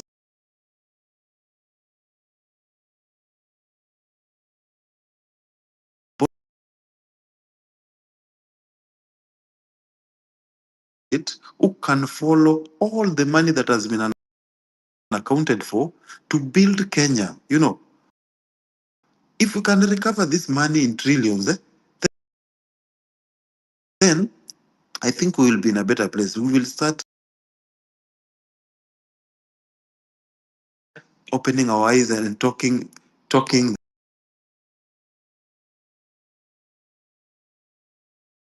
as well. Just sit back home, but take your vote and get ready, because the ship is about to leave the dock.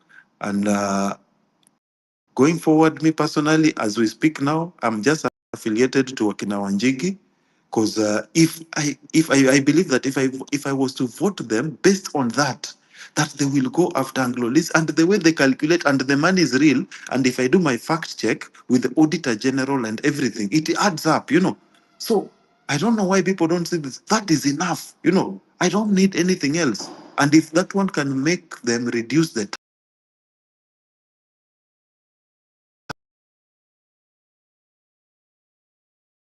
And thank you so much for the mic. And, God bless you all.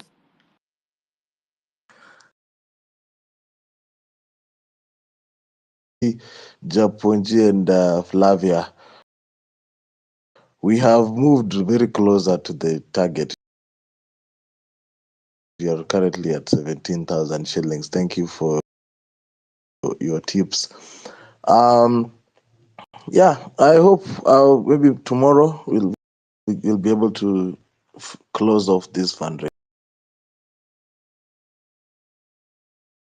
because also during the daily shows the tips have gone to near zero, so I cannot just collect the money the Vietcotton collect alafu nalipa, so I have to do a fundraiser of some sort. So that is why you're seeing that tip Jaline iko in a run pale video.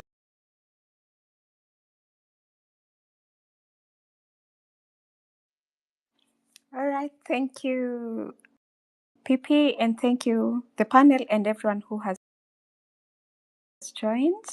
Thank you for listening to us and being patient with us as we speak through and ramble through. So what happened in Ghana last year, or I think early this year, they changed their presidency. And the good thing that has come out of the new administration is they specifically focused on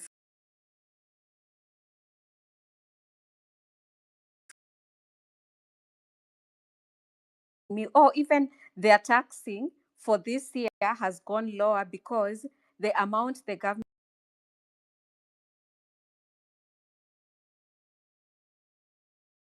recovered is sufficient to run the country for the next 3 years. Hawa watu, wherever you are, and this is a call to the public as well. Public participation si wewe peke yake kwenda kuparticipate kwa bill, kwenda kuparticipate kwa kuongea ama kukuja hapa. Your participation is as little as if you're seated in an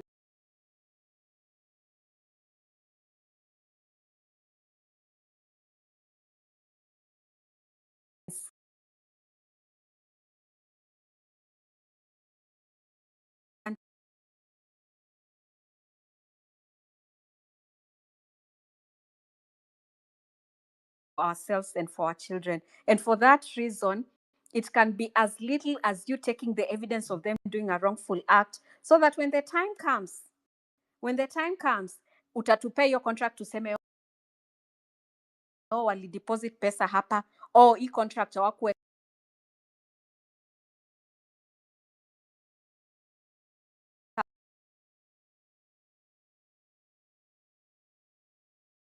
political rich people, their children were wedding, and someone was going round with a camera, and then they were saying, I am only seeing sijui Prados, I'm seeing, hata mimi sijui ya magari makubwa, hata nitaziita wrong.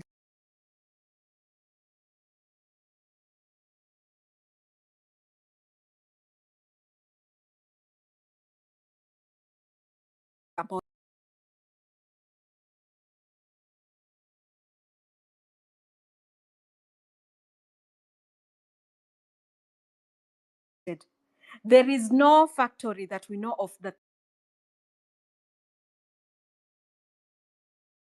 these people have constructed. So basically,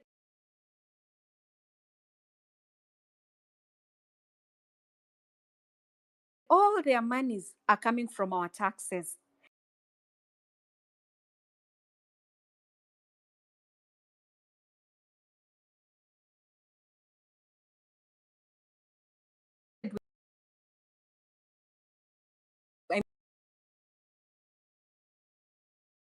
Of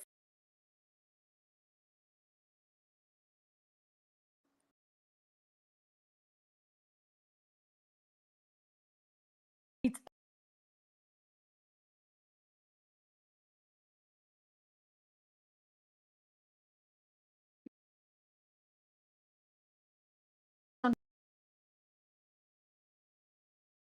will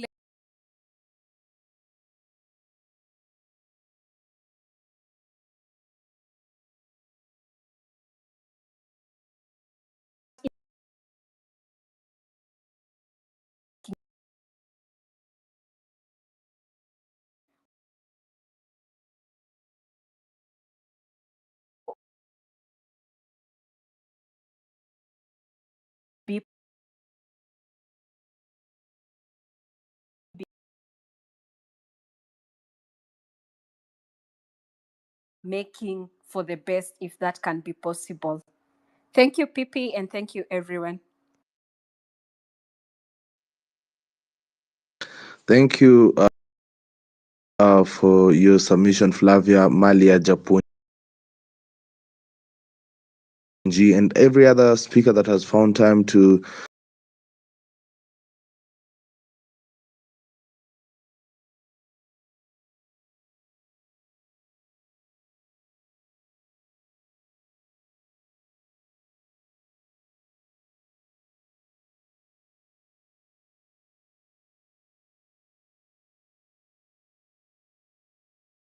we can talk about tomorrow as well.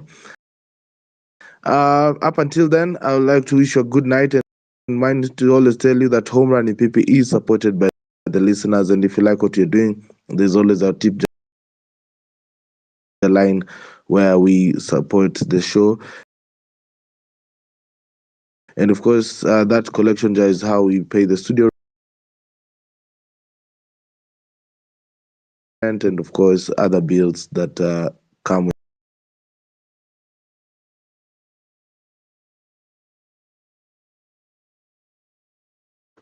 Kesho tutakuja hapa probably, hopefully we should raise that to Malize so that we can continue with the normal programming of the show. But until then, have a